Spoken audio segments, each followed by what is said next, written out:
Chapter 328. Thea looked at the scene coldly and didn't stop them. The Sky's Eye Society had a habit of collecting mysterious items everywhere. They had a secret room deep underground called the Black Room. It contained all the supernatural items that could be found in the world, such as the Sun God's Orb, the Spear of Fate, and even Pandora's box that would cause a great war in the future. There were so many good things in there that it was comparable to the treasures of the gods. Although Thea wanted to take a look, the Black Room was heavily guarded. In the past 100 years, mystics had been recruited by the government to add protective spells and barriers. She didn't want to set foot in there unless she was fully prepared.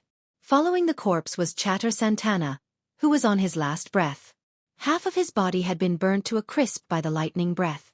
Amanda frowned at the sight. Was there any value in saving such a person? Fortunately, the Sky's Eye Society had always been extravagant. Although the unconscious Chatter Santana didn't hold Amanda's hand, he still wanted to be treated. Amanda made a decision. No matter what, she had to save him first. She instructed her subordinates to bandage him first before sending him back for treatment. She transferred money to Death Knell and Death Archer. Both of them were mercenaries. Death Knell was missing an eye, while Death Archer offered the remains of his arm. Amanda compensated them with a portion of the originally agreed-upon price. They left first. Thea waited for a while and left after seeing that there was nothing else for her to do. Not long after she left, Laura reported to Amanda with a tablet. "Sir, the central square of the city is severely damaged. There are traces of a tornado at the scene."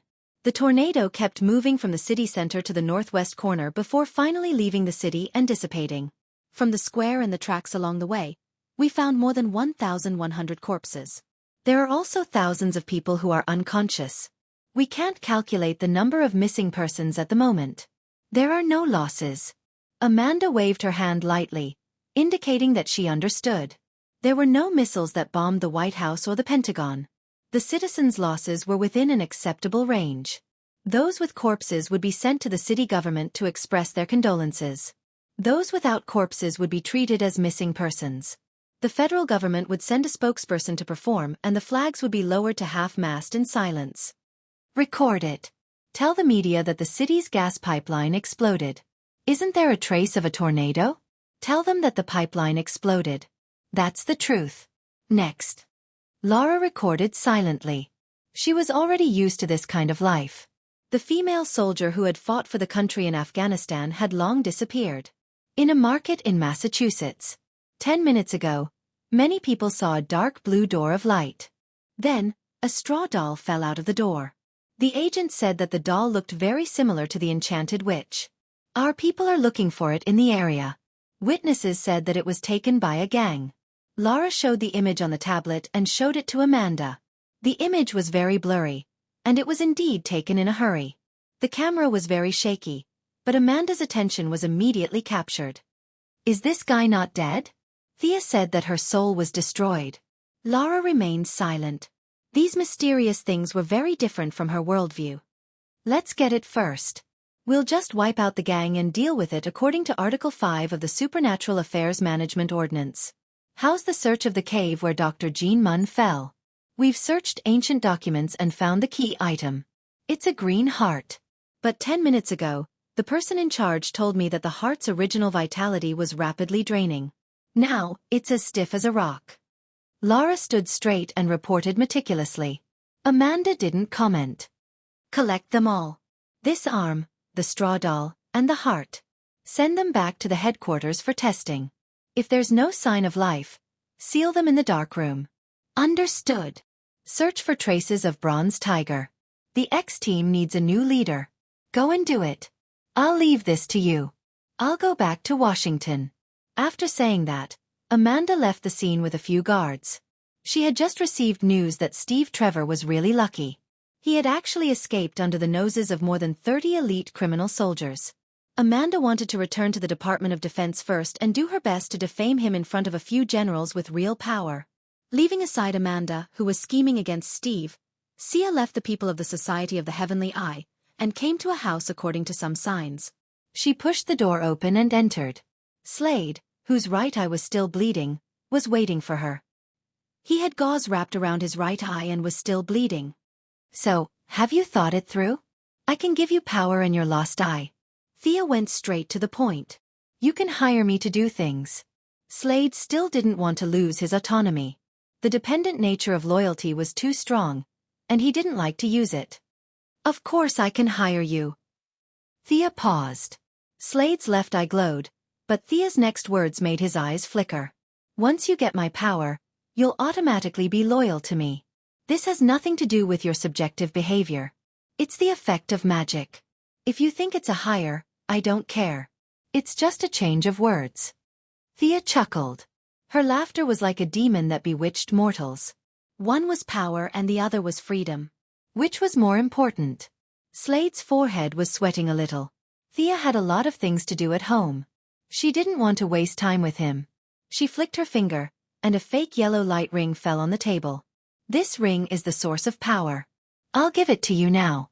If you don't wear it, it'll come back to me in 3 days. Take your time to think about it. After that, Thea disappeared from the room like a puff of smoke, leaving Slade with a solemn expression.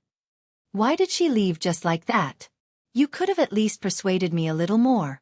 Slade stood alone at the corner of the table, looking at the yellow ring. He reached out his hand several times to grab it, but gave up. This kind of invisible psychological pressure was more testing than Thea's persuasion. At least there was no need for him to kneel in front of her face. It made him unconsciously lean toward power. Should he wear it or not? Slade was like a donkey grinding a mill. He walked in circles around the small round table, thinking.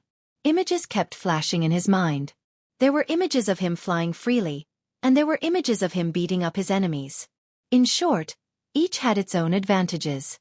He couldn't make up his mind at the moment. He took out a bottle of hard liquor from the kitchen, trying to calm himself down. However, the more he drank, the more depressed he became. In a fit of anger, he fell asleep. The man who usually slept soundly amidst the roar of guns and cannons found himself not sleepy at all after lying down for 10 minutes. His blinded right eye was burning with pain. He couldn't fall asleep at all. So what if I die? Come on. He reached out with his thick arm, grabbed the ring, and put it on his right middle finger in a very barbaric manner.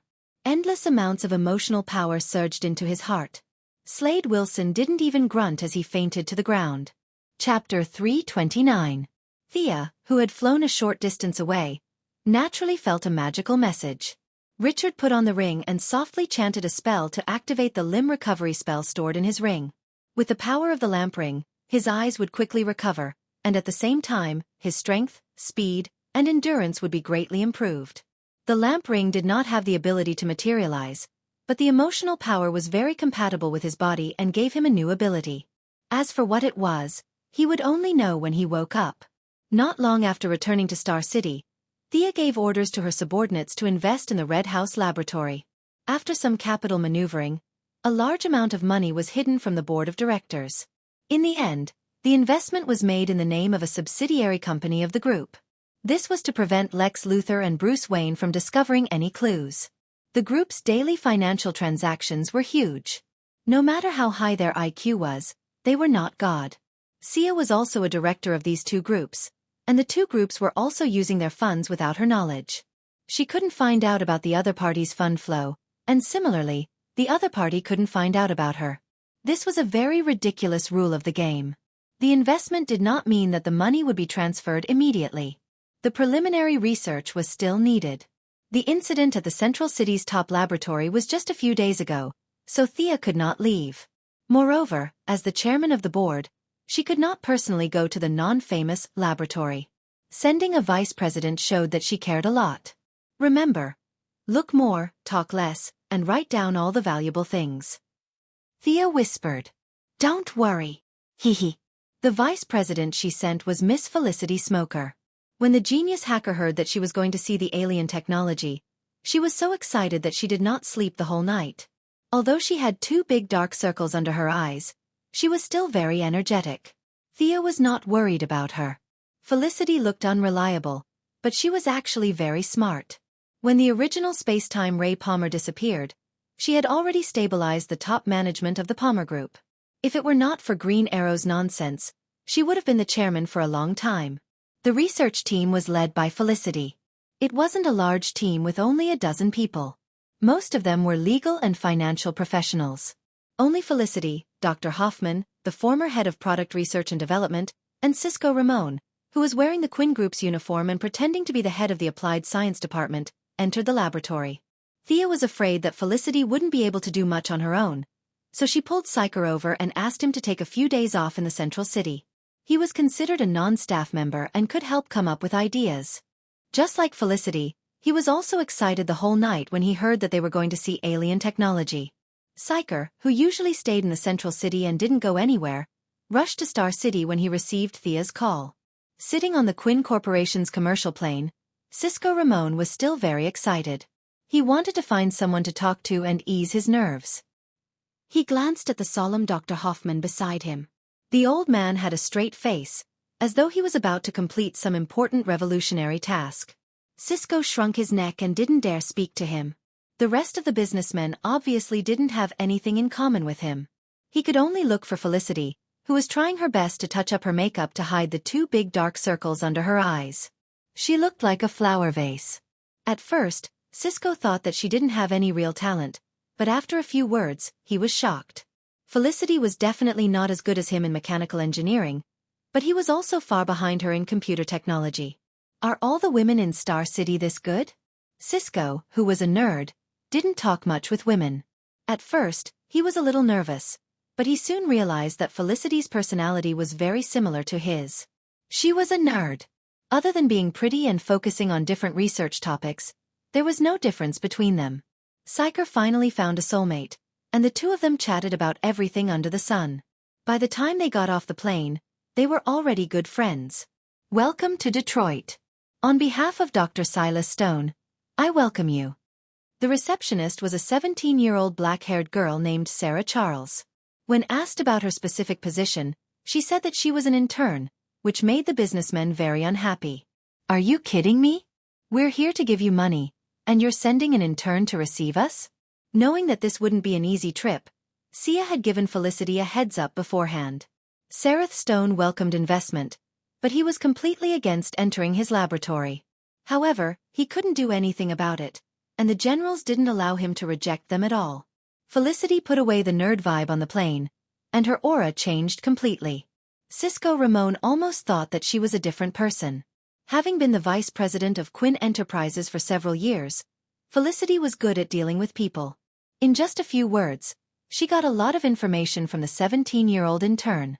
Dr. Silas Stone was an expert in technology, but his emotional intelligence was very poor. He racked his brains for a long time to come up with a plan to deal with the people from Star City. He hoped that they would leave in a fit of anger, but how could that be possible?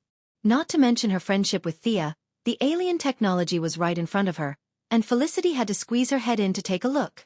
When she saw the person in charge of the laboratory, Dr. Silas Stone, although the doctor's face was as dark as the bottom of a pot, the former super hacker and current vice president, Miss Smock, used all her skills to ignore the other party's expression and talked about the beautiful prospects of the cooperation between the two parties.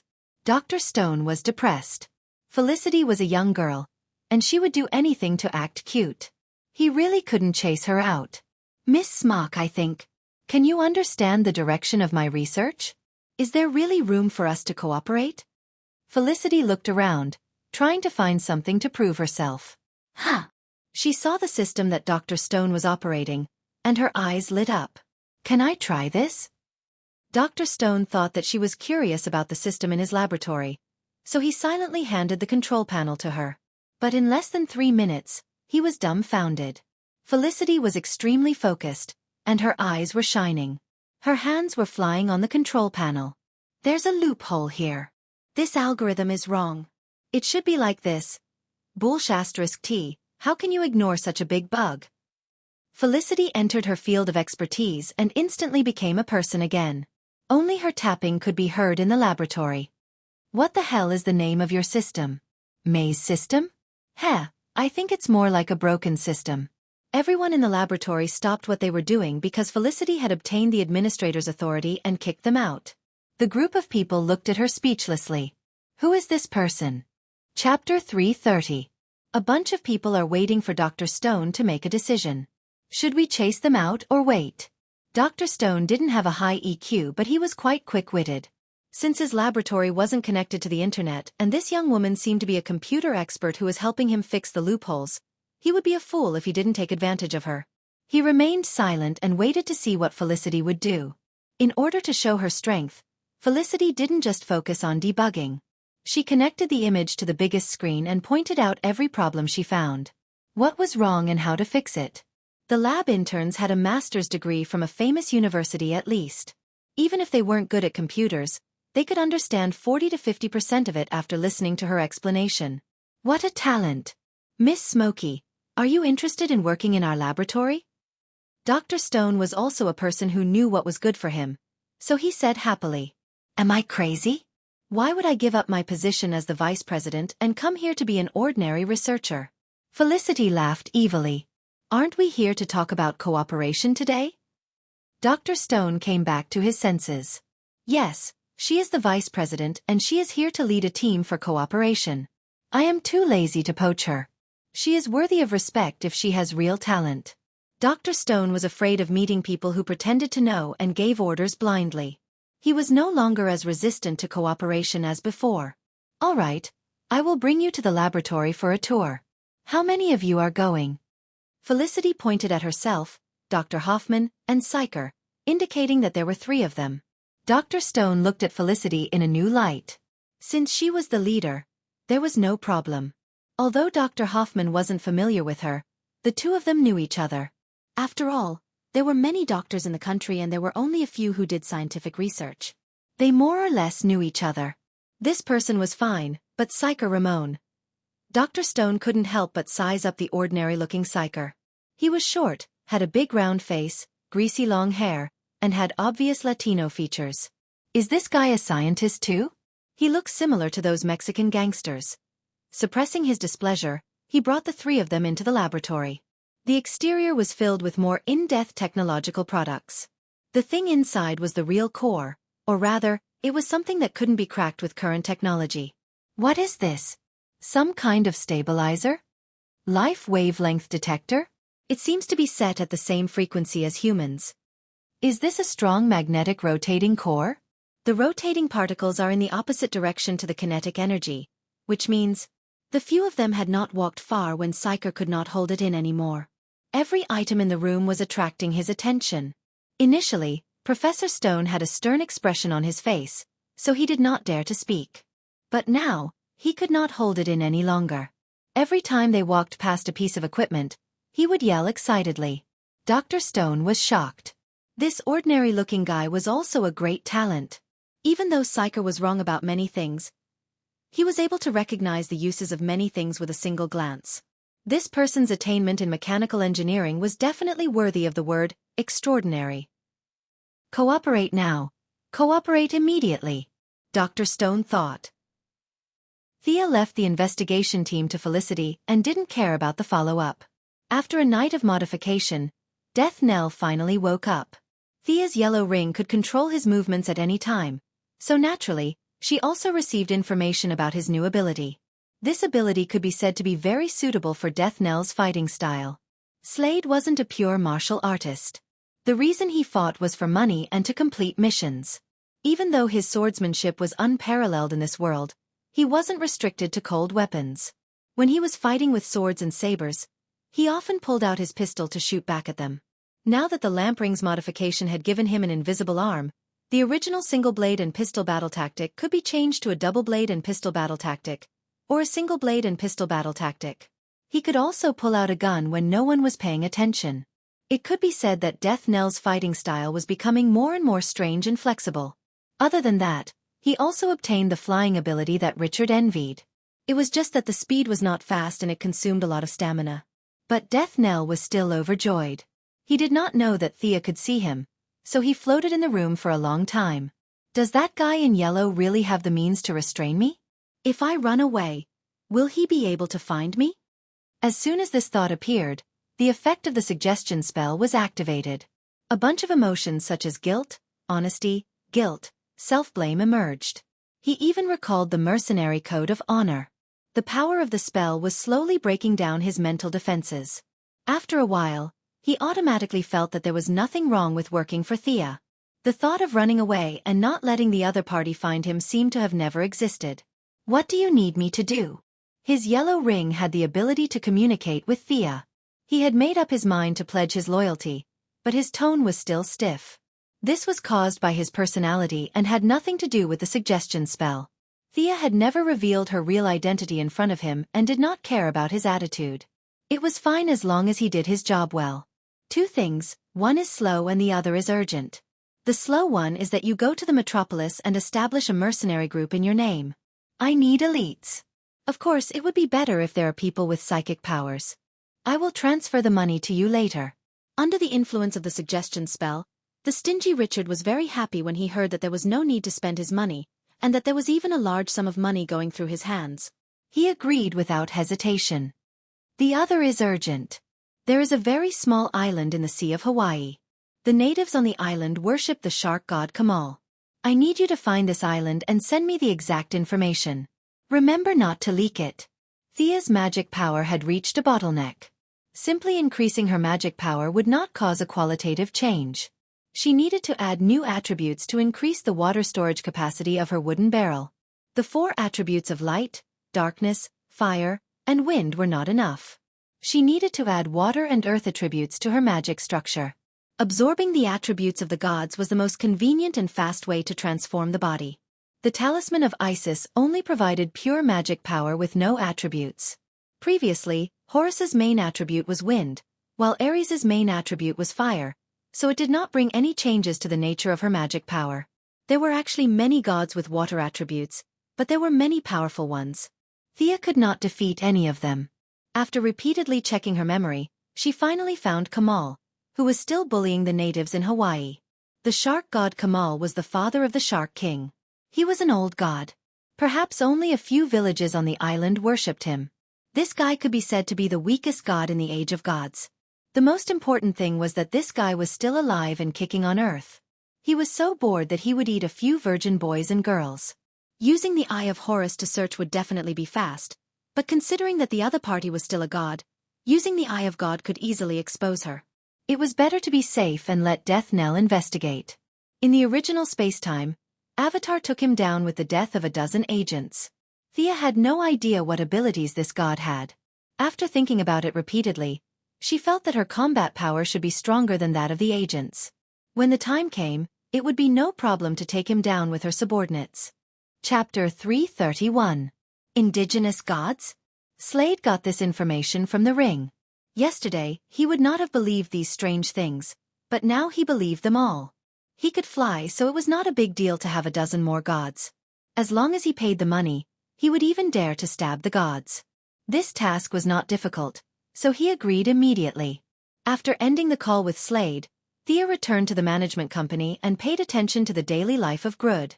The original baby gorilla, Gertrude, had undergone several brutal military experiments and had shown some signs of abnormality. Caitlin Snow and Ronnie Raymond had recently gotten along very well. It had only been less than a month since they started holding hands and living together. Although she was distracted by their relationship, as the direct caretaker of these animals, she still noticed the abnormality and reported it to her superiors. Reverse Lightning, who was disguised as Dr. Harrison Wales, had been observing Grud's situation for 3 consecutive days. Thea knew that her chance was coming soon. General Wade Aylan was in charge of the Guerrilla Project. Although he was a general in name, he was actually just a brigadier general. No one in the Ministry of Defense told him anything, so he did not know the real strength of Thea. At first, he was curious about why a billionaire came here, but later he found nothing wrong with it, so he let it go. At this time, he was having a fierce argument with Reverse Lightning. Harrison, we have an agreement. Do you want to disobey the orders of the Ministry of Defense? You know, your research funds are in our hands. General Wade Aylan fully interpreted the standard image of a bad guy. His big face was full of haze, rigidity, and inhumanity.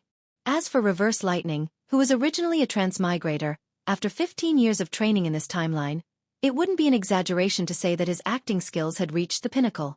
At this moment, his acting skills were completely unleashed.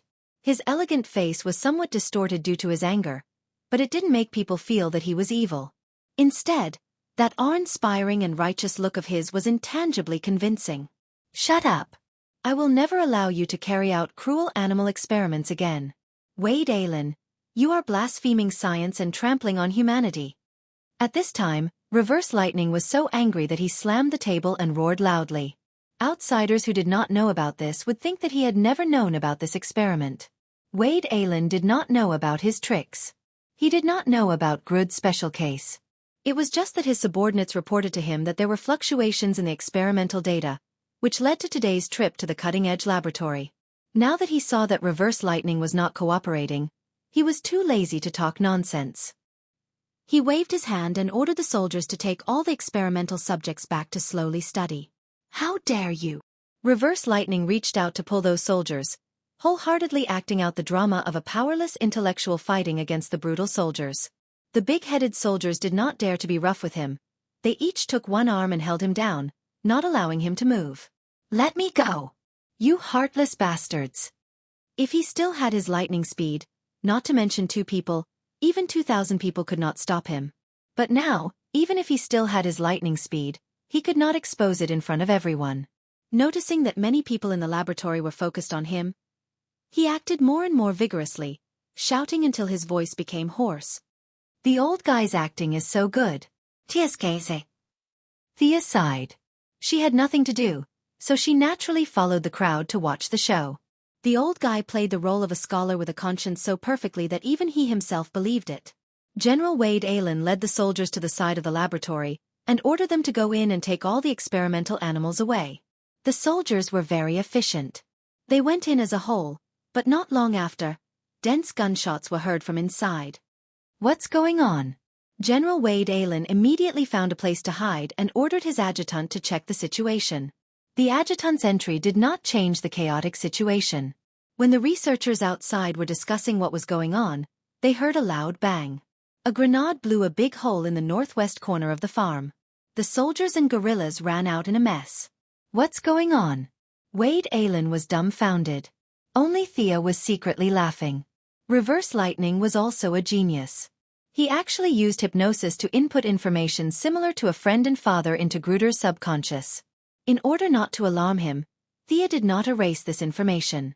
He was also the one who secretly sent the signal to Gruder to control the soldiers to create chaos. Chaos, the more chaos the better. Thea had already summoned her doppelganger to create alibis. Now the doppelganger was chatting with Caitlin, Ronnie, and a large group of people. She put on the invisibility spell and came to a corridor in the laboratory. She released her psychic power and scanned carefully. Soon, she found a clue. It's here. She put Reverse Lightning's fingerprints on the 5 fingers of her right hand, aimed at the blank space on the wall, and instantly a secret door opened. Miss Thea Quinn, you do not have permission to enter this place. At this time, a light blue head was projected in the laboratory. It was the artificial intelligence Gideon. It was similar to the image Thea saw on the Wave Rider that day, but its tone was very rigid and mechanical. The permission it referred to was of course the permission to enter the laboratory at this time and place. Thea smiled and said, Gideon, long time no see. You're mistaken. I have permission. She said a long string of passwords.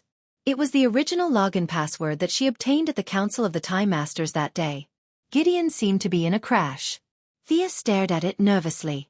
After 3 minutes, a more mechanical voice came out. Please complete the permission record. The fingerprints, pupils, blood, and DNA of the authorized person must be recorded. Thea was racing against time. She quickly entered her own information one by one according to the prompts.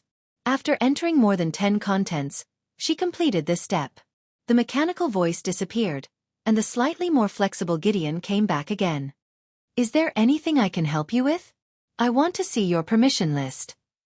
Thea originally wanted to leave after getting the source code, but the mechanical voice made her realize that maybe Reverse Lightning's permission was not high. This suspicion was illogical, but that was what she thought. Okay. The artificial intelligence answered very quickly, and a long list was displayed in front of Thea. Huh. Sure enough. Thea saw her name on the first permission list. As for Reverse Lightning's real name, Albert Swan, it was ranked 12th. But then Thea frowned because she saw Barry Allen's name, which was ranked 4th. Gideon, who is your developer? Thea had been curious about this question for a long time. I was designed by Barry Allen. It was finally developed through the efforts of the Allen family and the Swan family for several generations. Gideon said without the slightest emotion, as if what it said had nothing to do with it. Chapter 332. The Flash's design was developed by the two families for several generations. But how did it fall into the hands of the Council of the Masters of Time? Thea was very puzzled, but this question might be answered by the future Gideon. But the current low-level version was definitely not clear. The login password provided by the Council was even higher than the original designer. Were those guys' technological level so high? Thea didn't know. She put away her thoughts and returned to the present. Her authority was so high that there was no need to start from scratch. Gideon, can you connect to the external network? Yes, but Dr. Swan's order is not to connect to the external network, and only focus on the news about the Flash on April 25, 2024. Thea didn't care about the Flash at all. These guys were the source of chaos. It would be better if there was no Flash in this world. It was a pity that she couldn't do it, otherwise she would have killed all these guys. Next time he asks, just show him a fake image and tell him that nothing has changed. Connect to my Quinn Group supercomputer. Command received. Logged into Quinn Group's supercomputer. Gideon's voice came from the tablet Thea carried with her, and its tone showed signs of flexibility. Although it was a machine, it was suffocating to be trapped in a small place like Reverse Lightning every day. Reverse Lightning bitterly spent all its money in the laboratory, but it didn't dare to expose its existence, so it usually ran with low power and low configuration. Now that it had entered the supercomputer built by Thea with the whole company's resources, there were no restrictions on electricity and no configuration problems. It was not an exaggeration to say that it was like a fish in water. There were countless examples of artificial intelligence betrayal, and Thea had to be careful. She kept issuing orders with a tablet in her hand, and gave more than a dozen orders. She believed that with her authority, as long as she was still alive, there was no possibility of Gideon betraying her. Of course, if she was dead, then it could do whatever it wanted. In less than 10 minutes, Thea flashed out of the darkroom. Taking advantage of the opportunity when everyone was focused on watching the show, she switched positions with her clone and immediately cancelled the clone. The scene became even more chaotic. Several small gorillas were running in all directions. General Wade Allen didn't know which one to catch, but in order to show his authority, he kept ordering the soldiers under his control to catch this and that, making the soldiers run around in circles. Reverse Lightning continued to shout loudly nearby, denouncing the inhumanity of the military. Thea secretly despised him. The current Reverse Lightning did not have any speed at all. Thea was not afraid of him. In her eyes, the current Reverse Lightning was not much stronger than the old man in the Quinn Group's warehouse. However, he had created the Flash, and the Flash could lead to a large number of speedsters. Thea was afraid that a large number of speedsters would jump out from the future to gang up on her. She really did not dare to fight against Reverse Lightning. Thea didn't dare to make a move, but she could still annoy him a little. Just then, she saw a figure who was watching the show. She secretly ordered Jarud in her heart. He saw 4 or 5 tall and strong gorillas making woo-woo sounds, jumping out from all directions and grabbing a fat black woman in the crowd. This woman was the one who had been jealous of Thea and Caitlin's looks when they first arrived. She was the one who had made things difficult for them. Deceiving her superiors and intimidating her subordinates was her usual style. Of course, her work style couldn't help her today. Several gorillas were excited. Some touched her face, some held her hand, and 2 gorillas carried the fat black woman and wanted to run out. Wow! The crowd collectively made all kinds of strange sounds. Originally, they were just watching the show, but now the gorillas were trying to catch the woman. The fat black woman was usually unpopular, but they couldn't let her be taken away by the gorillas. A lot of doctorates and master's degrees didn't have much fighting power, so they could only shout and provide some verbal support. Reverse Lightning, who had been through a lot, was stunned. Reason told him that he should save the fat black woman, but his old arms and legs couldn't beat the gorillas. How should he end this now? Catch those gorillas. General Wade Allen thought that maybe these were the abnormal gorillas reported by his subordinates? No matter what, they had to catch them first. The soldiers were a little tired. Forget about the baby gorillas, these gorillas were tall, big, and excited. It was really difficult for them, ordinary people, to catch them alive with their bare hands. But they didn't have to worry for long. Continuous gunshots rang out. Bang! Bang! Bang! Sia shot the gorillas one by one with a Beretta 92F, killing all the gorillas. Why should we keep these harmful gorillas? I'll pay for all the losses. At this time, Thea also pretended to be awe-inspiring. No one could tell that the gorillas were indirectly instructed by her to do this. A group of researchers who were frightened just now saw that she was killing the gorillas ruthlessly and instantly found their backbone. They all surrounded Thea, and a few women even supported her. They should be killed immediately. These military experiments are too harmful. Caitlin Snow was the one who was filled with righteous indignation. Miss Quinn, well done. This was Ronnie Raymond, who knew her identity and knew that she didn't lack money. The rest of the onlookers who didn't know the truth applauded. Even Reverse Lightning had to show his support. Our laboratory will pay for these gorillas. Miss Quinn, it's dangerous here. You should go back first.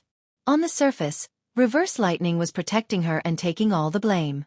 In fact, he was afraid that she would shoot one gorilla each and draw out Jared, and then it would be difficult to end it. Thea gave full play to her acting skills and angrily pulled Caitlin Snow back to the rest area. On the surface, she kept talking nonsense like, "Your shooting skills are really good, you're really decisive," and so on. She used her psychic power to erase Reverse Lightning's residual hypnosis and instructed Jared to escape alone and leave Central City through the sewer. Reverse Lightning didn't have psychic power. When he finished talking to General Wade Allen, who kept saying, "I'll teach him a lesson," he quickly comforted everyone in the laboratory and patted his chest to assure that the research would not be interrupted and that the glory of humanity would always illuminate Central City. Finally, he visited the seriously traumatized black fat woman and shook hands with her, saying that everyone hoped that she could go back to work as soon as possible. After a busy day, he finally had time to go to the place where he had agreed to meet Jared. Where did they go? Reverse Lightning, who thought that he had a high IQ and fooled everyone in the 25th century, circled the old factory 3 times, but he didn't even see a single gorilla hair, let alone a gorilla. Did they get separated? Or were they caught by the military? Or did my hypnosis fail? Reverse Lightning's heart sank. He instantly thought of several possibilities and felt that all of them were possible. He hurried back to the laboratory and went to the dark room to see if there were any changes in the future. He didn't expect that at this point in time, someone had a higher authority than him. Gideon faithfully carried out Thea's order and said, "Nothing happened today, everything is normal." Chapter 333. There was no record of Gruder's past in the history books of the 25th century, and Reverse Lightning was puzzled. Over the next few days, Reverse Lightning had been paying attention to the surrounding cities, but there was no news related to the orangutan. Where did Gruder go? This question had been lingering in Reverse Lightning's mind for many years. Where did Gruder go? Thea directly took him to an alien planet. At this time, Gruder's body was not as big as it would be in the future, and his mind control ability had been revealed. However, after many days of military experiments, he was very angry. Thea was not a senior monk, so she did not have the time to help him. The only way she could think of was to let him vent his anger. They found a planet with a very low level of civilization. The natives were like insects, and their weapons were all stone weapons. Gruder, who was now 2 meters tall and had mind control, easily wiped out a settlement. "It's fun," Gruder said telepathically. "If it's fun, then keep playing. I'll pick you up in a few days." Thea also had the ability to telepathically communicate, but she did not use it as naturally as Gruder. After leaving Gruder to harm the aliens, Thea returned to Star City. She still had an interview with the Daily Planet. She was wearing a black jacket, a pair of black flared trousers, a pair of high-heeled shoes, and a pair of sunglasses. She looked quiet and solemn, and no one would think that she had just thrown an evil gorilla with superpowers out to kill the aliens 10 minutes ago. "Hello, Miss Quinn. I'm Louise Ryan, and this is my assistant, Jimmy Olsen. Thank you very much for accepting our interview despite your busy schedule." Louise Lane was wearing a white shirt and a beige coat. She had black hair and was very professional. She did not get angry when Thea used her father to refuse the interview. After introducing herself, she introduced the young photographer, Jimmy Olsen. Thea nodded. Clark Kent was still looking for personal value all over the world. There was still some time before he went to work with the Daily Planet with his old-fashioned glasses. The meeting was pleasant, but after a few words, Thea knew that she would not be friends with her. Their personalities were too different. Perhaps Laurel Lance and Barbara Gordon could talk to her, but it was impossible for Thea. The interview process was very depressing. Louise Lane's questions were very tricky. She immediately threw out the dark history of the Quinn Group when it first started, such as delaying workers' wages, selling shoddy goods as good ones, ignoring the laws and regulations of various states and cities, and a whole bunch of questions. Those who knew about the interview would think that it was an interview, but those who didn't would think that it was a general assembly. This grandson must be here to pick a fight. If it weren't for the fact that her father was a general in the Ministry of Defense and her future husband was Superman, the grass on her grave would be 3 feet tall by now. However, the cameraman was still filming. It was not appropriate to throw a fireball or let death knell fly over and kill her. Thea could only deal with all kinds of problems patiently. Isn't it just pushing the responsibility onto others? The workers are all temporary workers, and the substandard ones are the contractors. As for the laws and regulations of the various states, we are a global corporation, and we only respect the federal constitution. Thea poured out her grievances and dealt with all kinds of problems while avoiding the main points. Miss Quinn, the outside world is generally puzzled about the merger between the Quinn Group and the Merlin Group. As far as I know, the two of you don't have much business dealings, and there aren't many overlapping areas in terms of operations.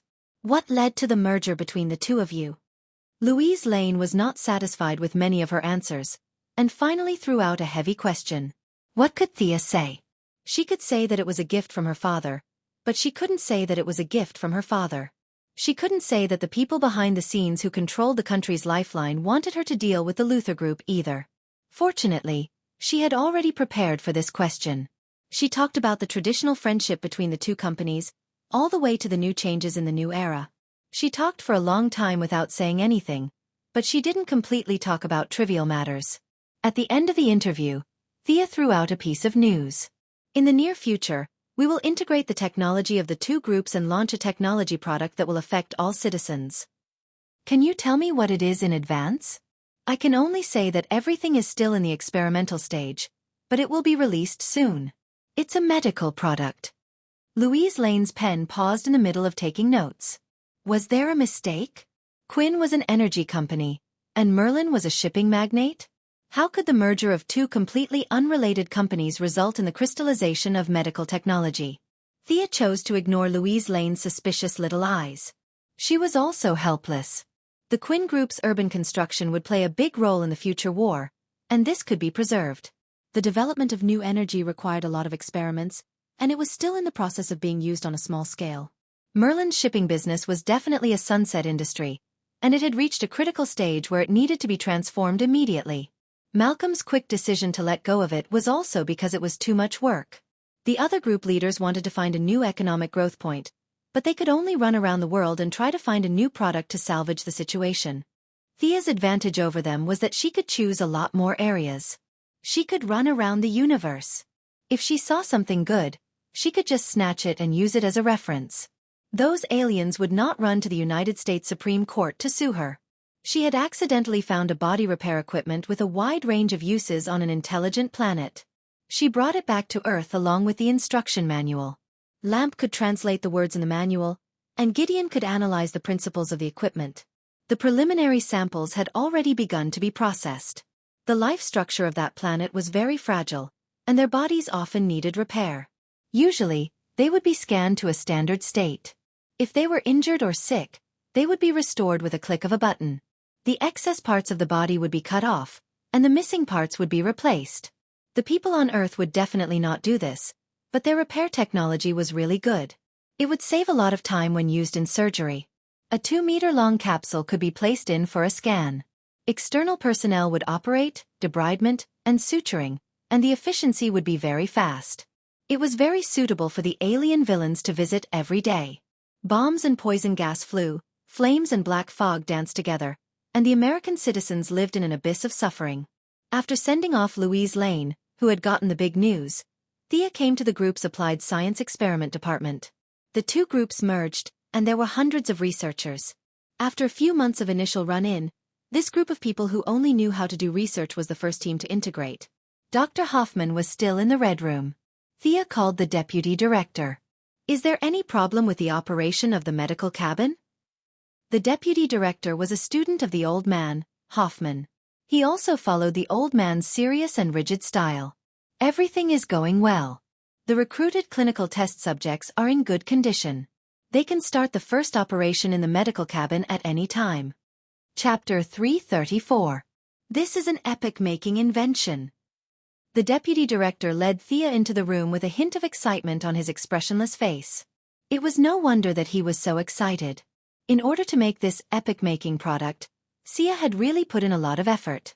Gideon took the finished product and reverse-engineered it into a very low-level version. Thea, on the other hand, gave them an order to study it. After that, she kept enlightening them with suggestion, making them think that it was the crystallization of collective wisdom. That was how the product in front of them came about. Of course, part of the Red House's success was the result of the Red House's laboratory. There were too many disciplines involved in modifying a product from a different civilization into something that was suitable for their own planet. This was why Thea insisted on investing in the Red House even though she could find alien technology. It was easy to find things, but it was hard to find talented people. The country could gather the best of the best in all fields, but she did not have the prestige to do so. This product is priced at $1 million per unit. Isn't it too expensive? Many civilians can't afford it. The deputy director suddenly thought of something and asked. It's not expensive. For the rich, it's the price of a car. How can you complain about something that can save your life? As for civilians, we can make a simplified version and give it away or sell it to the major hospitals and residential areas. In the future, we can even set it up in the streets of the city like an ATM machine. It will only cost a little to complete the treatment. Thea explained casually. She did not care about the money. The software in each machine would scan the patient's basic information, which would eventually be integrated into the artificial intelligence. With the facial recognition software that Felicity had developed, Thea had information about most of the people in the country and even the world. This was priceless. The Heaven's Eye Society had agents all over the world. They would be alerted immediately if there was any movement. Luther had launched over 100 satellites in orbit around the globe. Bruce Wayne had fewer satellites, but his space base in the observation tower was equivalent to 100 satellites. Thea was far behind them in terms of information.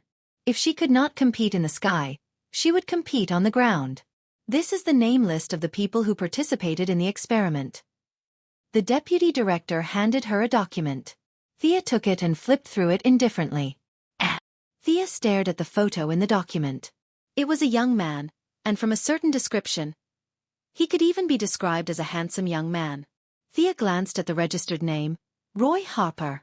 Is there something wrong with this person? The deputy minister asked nervously when he saw the change in her expression.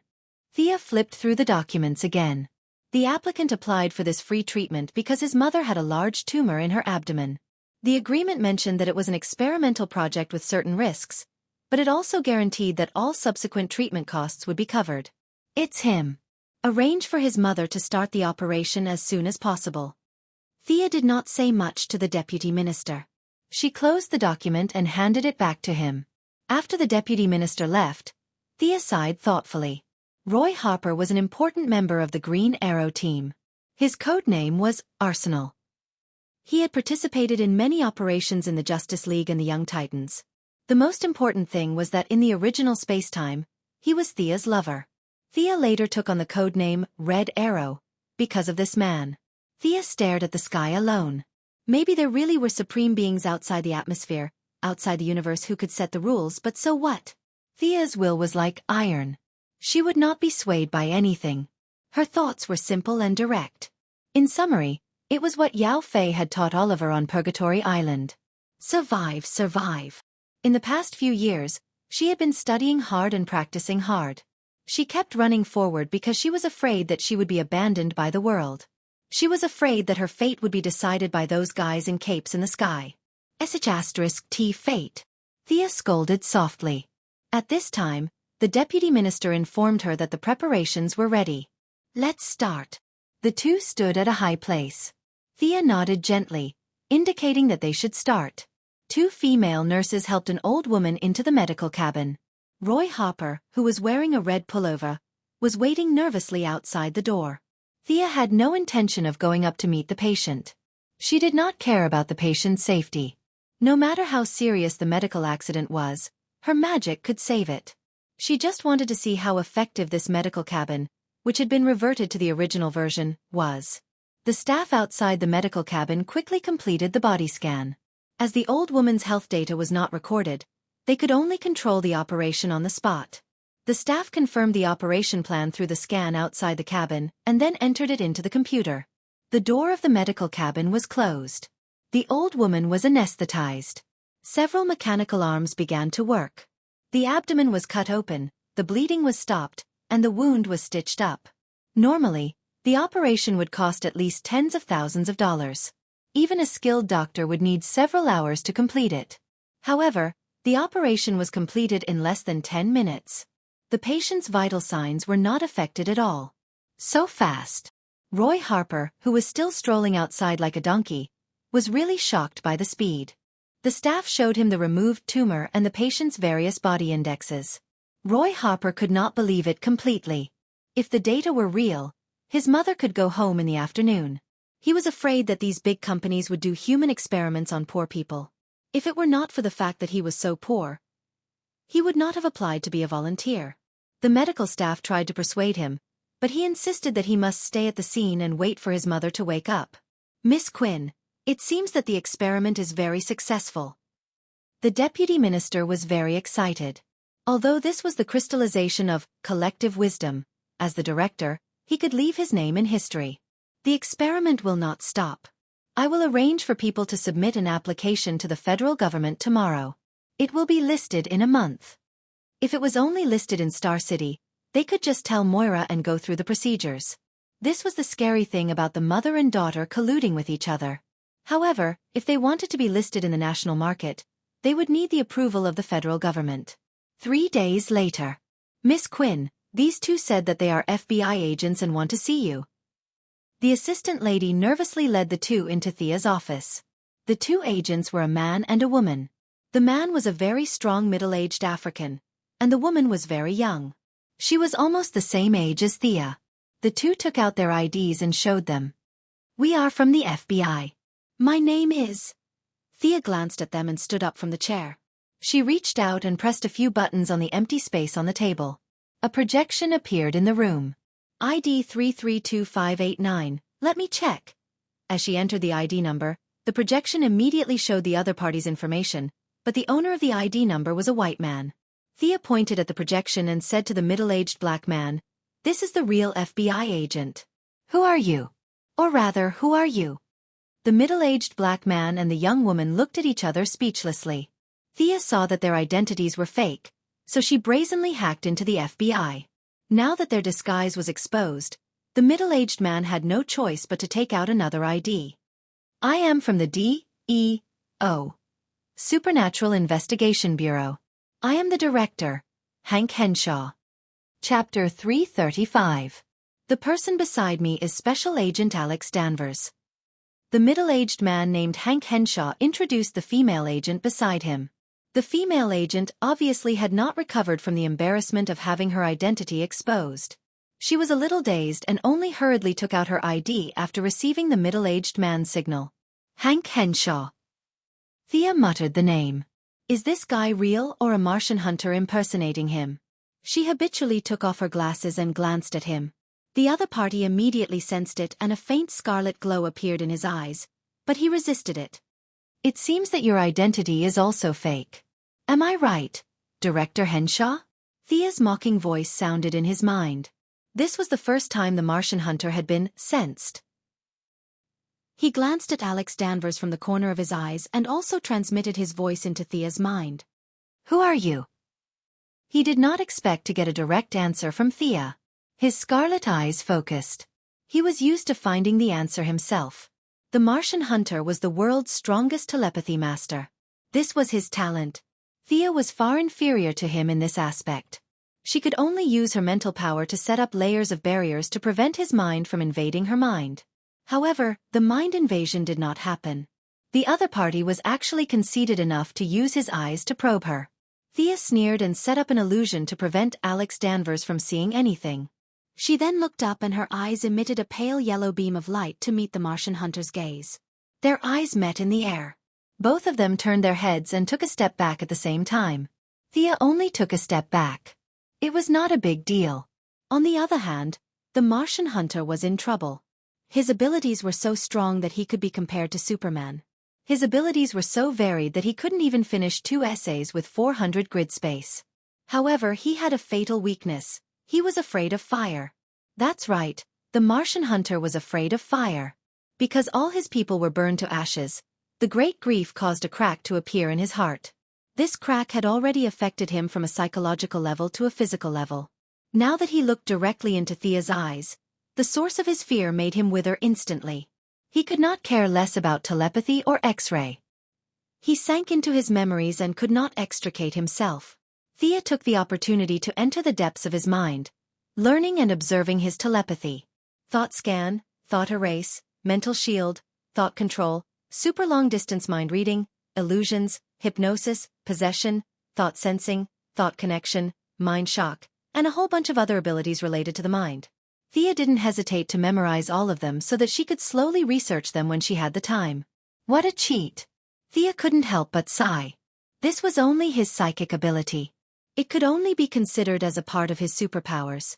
In addition to his super strength, super endurance, regeneration, flight, and super 5 senses, if this guy wasn't afraid of fire, no one would be his match. The speed of thought only lasted for an instant, and in the outside world, it only lasted for 1 second.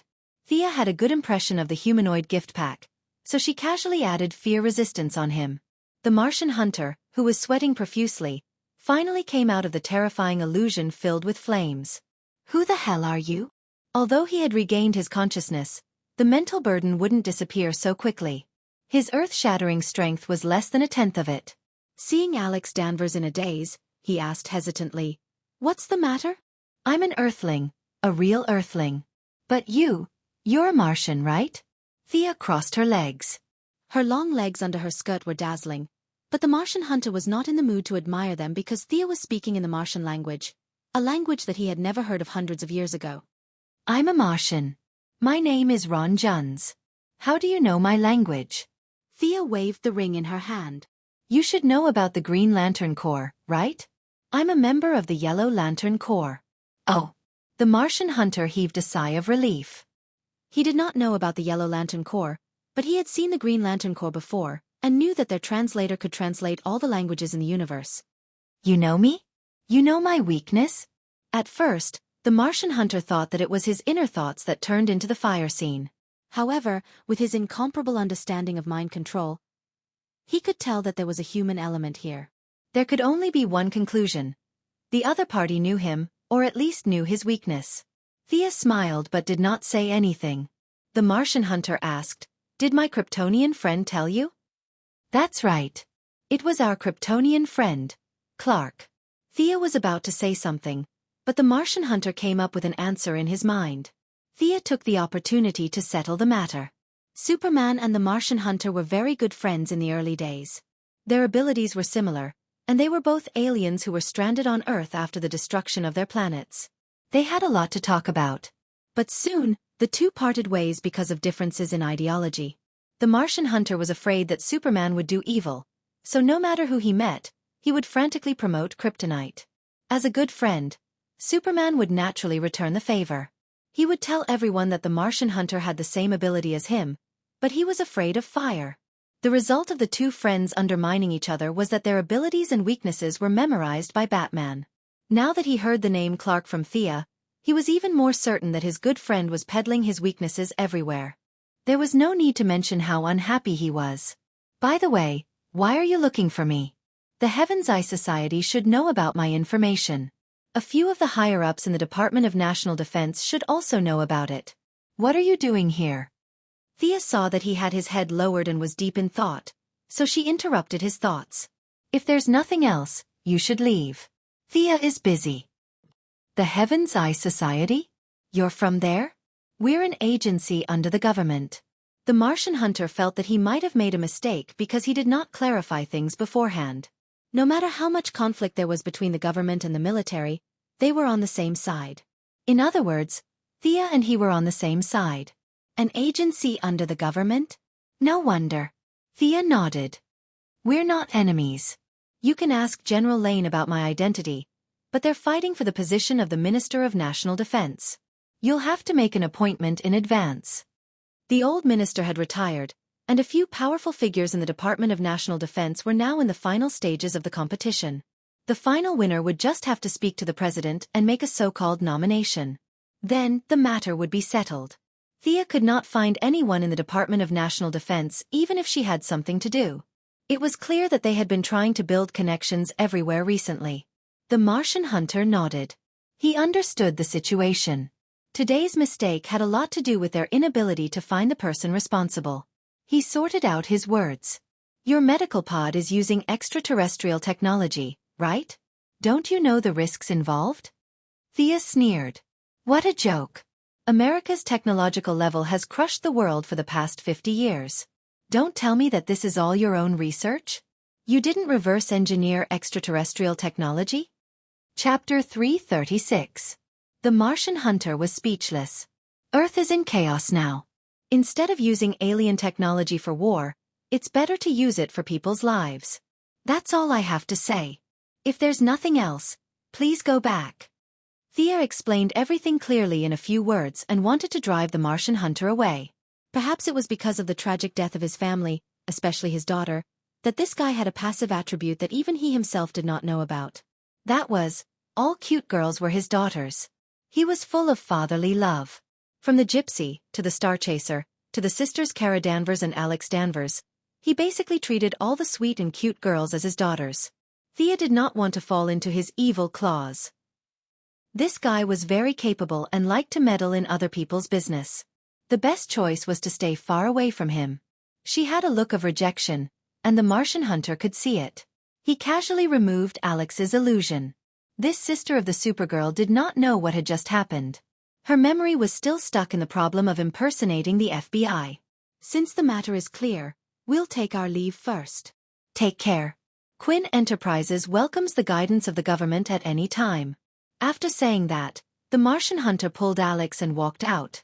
Director, didn't you say that there was a problem with her new product? Alex, who was just 19 years old this year and looked like a capable DEO agent in the future, asked in confusion. The Martian hunter had a lot to say in his heart, but he did not know where to start. His mental state had not recovered, and he pretended that nothing had happened. Maybe the information was wrong. Go back and reorganize the information. He urgently needed to rest now. After sending Alex to check the records, the Martian hunter was ready to think about the information he had received today. After sending the two guys away, Thea put all her work aside and focused on studying the various secret methods of mind control that she had stolen from the Martian hunter's mind. His ability was more of a talent. It was not impossible for Thea to train to his level through learning, but it would take a lot of time. The first thing that Thea studied was the psychic shield.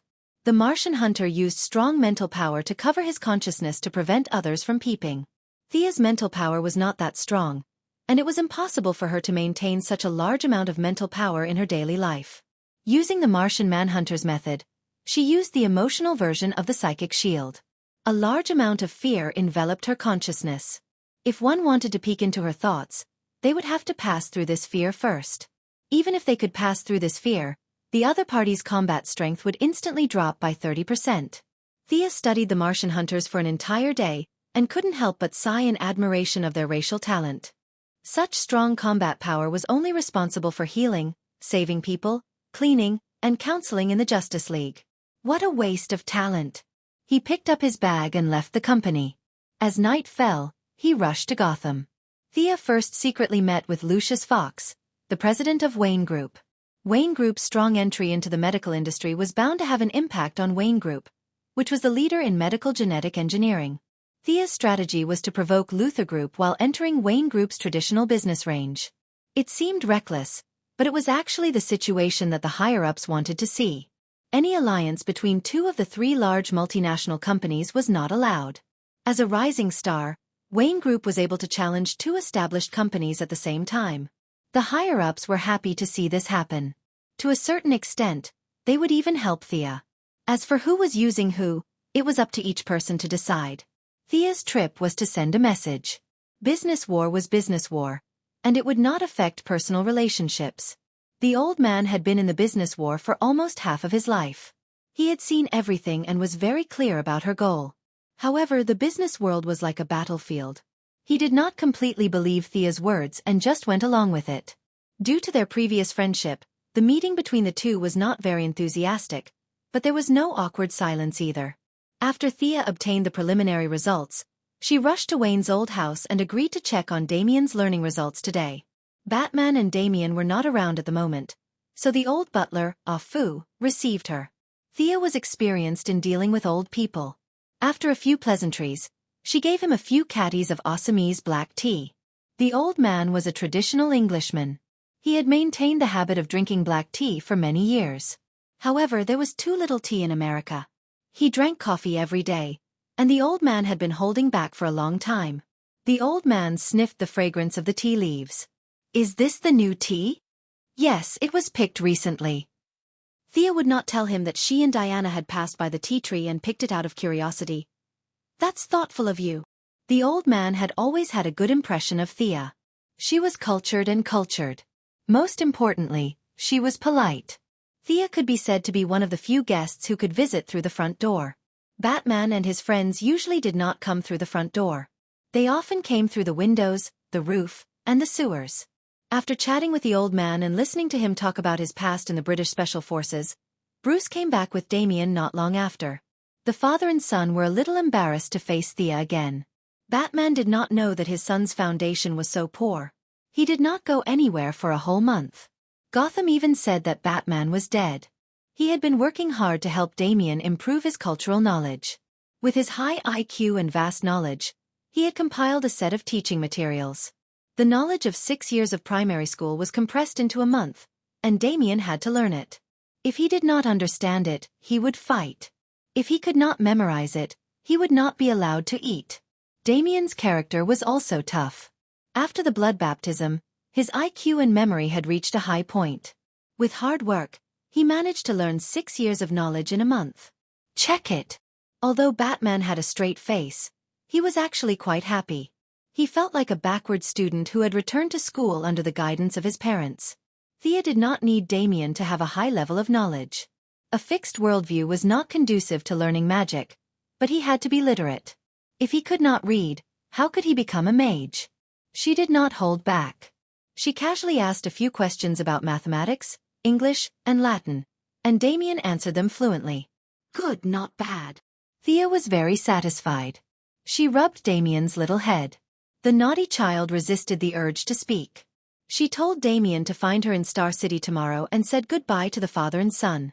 Walking alone on the streets of Gotham, Thea opened the Eye of Horus. She had one last thing to do. She had to find Tommy and give him the syringe of divine blood. This guy was getting along with Barbara and Laurel. He had not returned to Star City for a long time. Thea searched for traces of him while thinking about what to say when they met. After all, Malcolm had never told her about their blood relationship. It would be strange if she gave him something for no reason. Chapter 337. In the process of searching, Thea accidentally found a woman. With the Eye of Horus, she could see countless people and countless things. Thea did not pay much attention to her at first, but when she glanced at the woman, she instantly noticed something different about her. Since Tommy's matter was not urgent, Thea's curiosity was piqued. She flew to the woman 2 streets away and carefully sized her up. The woman looked 2 or 3 years older than Thea. She had red hair, wore a green t-shirt, and white cloth shoes. Judging from her clothes, it was obvious that she came from a poor family. "Hey, can you hear me?" Thea shouted beside the red-haired woman and found that she was not in a good condition. Her footsteps were staggering, and at first glance, she looked like she was drunk. However, with Thea's X-ray vision, she could see that the woman's genetic chain was rapidly collapsing. Was she the victim of some human experiment?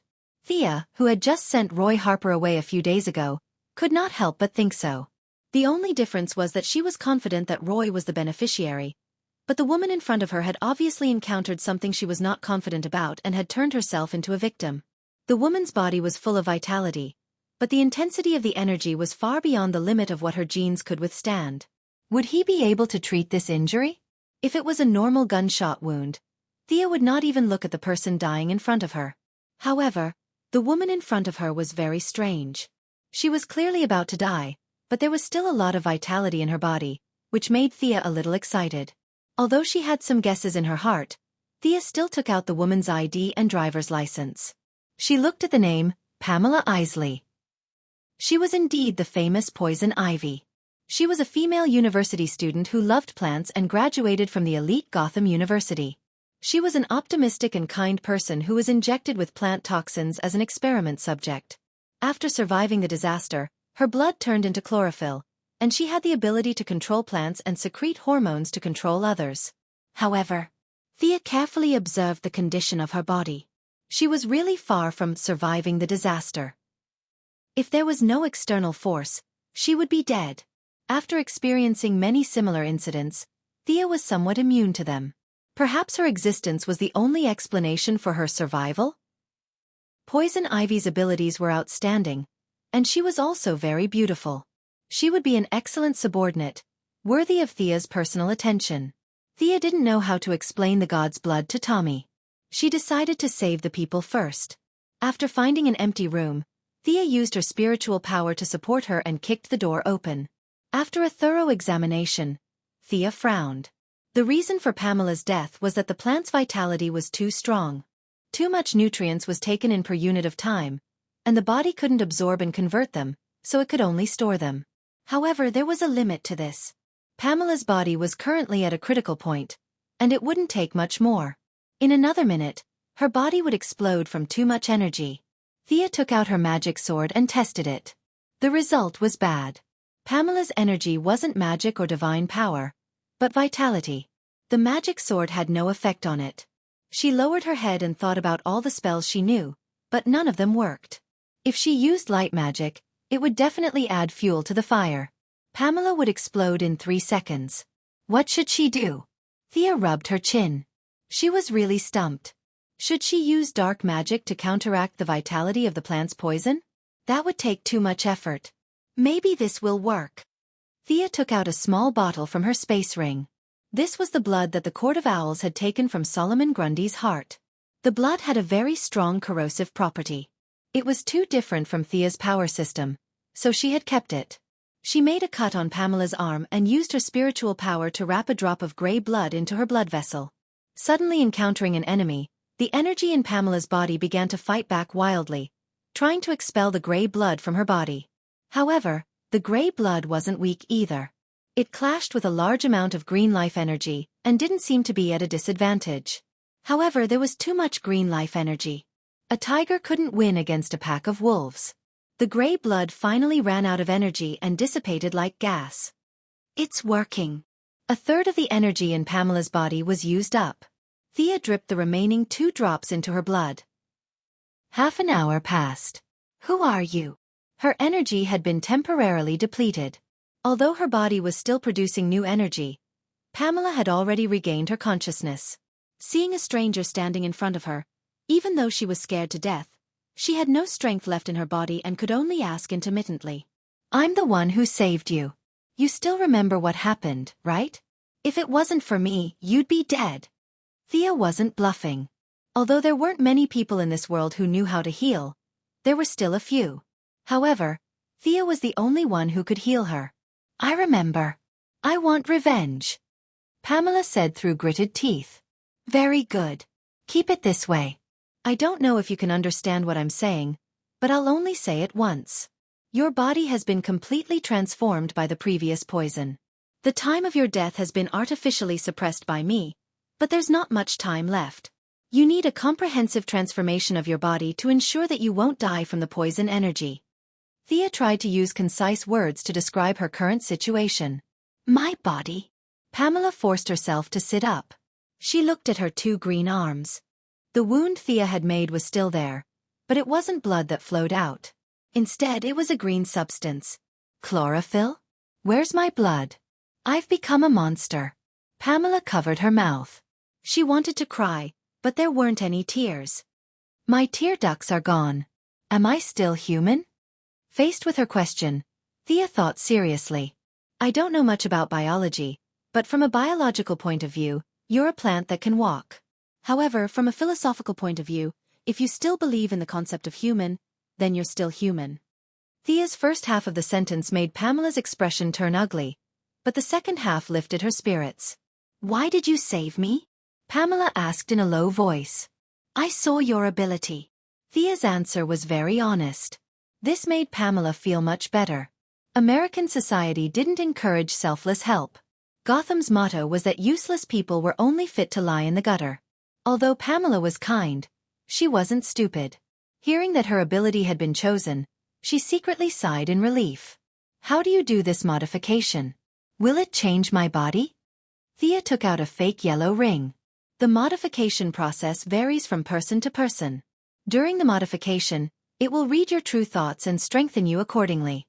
If you're desperate to return to your human form, perhaps my ring is your only choice. Chapter 338. I accept. It suits me very well. I'm willing to dedicate the rest of my life to it. Thea's words gave Pamela hope again. I don't need you to dedicate the rest of your life. I won't have many missions. You'll gain the power to take revenge. The rest of the time will still be yours. You can continue to grow flowers and plants. Thea was satisfied with her attitude. This girl was much more straightforward than Death Knell. With a light tap of her finger, the yellow ring flew in front of Pamela, emitting a faint light. She reached out and picked up the ring. When she put it on her middle finger, a faint yellow light surrounded Pamela. Thea casually cast a concealment spell. After Damien's teaching mission, Batman would definitely be running around. Barbara's Raptor Squad would also be roaming around the city. To prevent them from asking questions, it was best to avoid them. The power of the fake lantern ring was definitely not as good as the original, and the transformation process would take several times longer. Pamela was bathed in the yellow light. Although the transformation process was slow, it was done in an orderly manner. Thea was relieved and went to the rooftop to absorb the moonlight. The transformation process lasted for more than 4 hours. It was only in the wee hours of the morning that Pamela's transformation was finally completed. Thea looked at Pamela's ability through her own ring. Most of the emotional power had been used to restore her human form. Her originally green skin had returned to normal. That's right, it looked normal. The transformation of a life form could not be reversed. The lantern ring's power could only restore the color of her skin. Other than her lips and eyes, which were still slightly green, the rest of her body had returned to normal. The only ability Pamela had gained through the yellow ring was the ability to summon plants from somewhere on Earth. These plants had to be ones that she understood and had even cultivated before. In theory, if she could find a powerful plant from another planet and transplant it to Earth, she would be able to summon it after some cultivation. This summoning ability did not seem like much, but it did make up for the shortcomings of poison ivy in the original timeline. Her disadvantage from the environment in battle was greatly reduced. Thea left her a message, telling her to take revenge as she wished, but not to kill the innocent. She then left Earth and flew to the planet where Jared had been placed. Death Knell had already found the location of the shark god. To be safe, Thea felt that it was better to bring along the powerful Groot. At that time, Deadman, Gruder, Death Knell, Poison Ivy, and Thea would form a team of 5. It shouldn't be a problem for them to take down the native Hawaiian god who was taken down by a dozen agents, right? Once again, he found Jared. He had grown from 2 meters to 3 meters. His original hostility had completely disappeared. He was lying on a big rock, surrounded by a few native aliens who had evolved from insects. They were fanning him with big leaves. Thea casually took out a banana from her interspatial ring and threw it without even looking at it. Pa! It hit Jared's face. Jared doesn't like bananas. The gorilla had a conditioned reflex after being smashed by Thea. It knew that she was here as soon as it saw the banana. Its dull voice sounded in Thea's heart. How is it? Are you having fun here? Thea's psionic ability had been given a big gift by the Martian hunter. It had evolved from the original rough type to the delicate type. The basic function of psionic transmission was no longer as difficult as before. These guys are too stupid. Jared looked at the natives who were still fanning him with disgust. Thea looked around. The natives really couldn't think of how to serve this murderous god who had descended from the sky. Fortunately, Jared's hostility dissipated very quickly, and he slowly accepted their submission. These guys racked their brains to please Jared, but unfortunately, their intelligence was too low. They only used the same few methods, which made Jared feel suffocated. Let's go. I'll take you to a more advanced planet. You'll gain more power there. Thea was very confident in Jared. After all, He was a famous villain in the original space-time. No matter how high Sinisto's standards were, Jared would be able to move him. Sinisto had been moving frequently recently, secretly accumulating power. He had already left OUA and returned to his home planet, Corriga. Thea first released the elk from the dimensional ring to meet Jared. The two animals were quite congenial. They were both from Earth and had telepathy. This gave them a good first impression of each other. Then, under the ecstatic gaze of the natives, she put Jared into the dimensional ring. Thea flew into space, opened a wormhole, and flew into the depths of the universe. Welcome to Corriga. What do you think of my kingdom? At this time, Sinisto was in high spirits. He had changed out of the Green Lantern uniform that he had worn for many years and was now a Yellow Lantern. Thea knew that this guy still chose to go down this path. She knew that her little wings could not reach such a distant universe. Sinisto had not been stripped of his Green Lantern ring yet, but he was about to part ways with the Green Lantern Corps. It was only a matter of time before she played a role in it. It's a very good place. Are you implementing your order? Thea's eyes swept across the crowd. Sinisto relied on his strong willpower to control the Yellow Lantern ring. He used the power of the ring to maintain the order of the planet and monitor everyone's movements and heartbeat.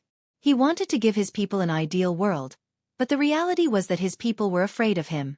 His Yellow Lantern ring's energy was increasing every day, and Thea's ring's energy had also increased by a lot. A perfect order is the cornerstone of the stability of the people's lives, Sinisto said proudly. Thea was too lazy to explain the key point. He might or might not know, but it had nothing to do with Thea. Naturally, she would have Hal Jordan, an old enemy, to deal with him. When Sinisto died, the two lantern rings of the same origin would merge into one. At that time, the winner would be Thea. Thea did not want to talk nonsense at the crucial time of his rebellion. I've just recruited a new subordinate. Can you give him some advice? The two skipped over the problem of governing the country. Thea talked about the purpose of this trip. This was something they had agreed on before. Thea had 3 recruitment quotas. The one that caught your eye must be this. What is this? Sinisto was shocked by Jared, who was released from the dimensional ring. There were many strange creatures in the universe, and some were 100 times stranger than Jared. However, Sinisto had recently crammed a lot of biological knowledge on Earth and suspected that he had seen wrongly. He used the lantern ring's identification function to scan Jared again. F***CK. A real gorilla. In the scientific classification of Earth, it was a primate mammal. Sinisto's face darkened. He pointed at Jared and said to Thea, "This guy is your new subordinate? Are you kidding me? Last time you got a dead person. This time you got an animal. If you don't give me a reasonable explanation, I won't agree." Chapter 339. I'm Jared, not an animal, you purple-skinned eggplant. Before Sinisto could finish his complaint, an unusually dull voice sounded in his mind. He could not help but look at Jared. Was it this gorilla who spoke? Yes, Jared has a very strong telepathic ability. Thea did not hear Jared's words, but she could guess it from Sinisto's expression. Telepathic ability. Sinisto was ambitious and wise. He did not care about the purple-skinned eggplant's words.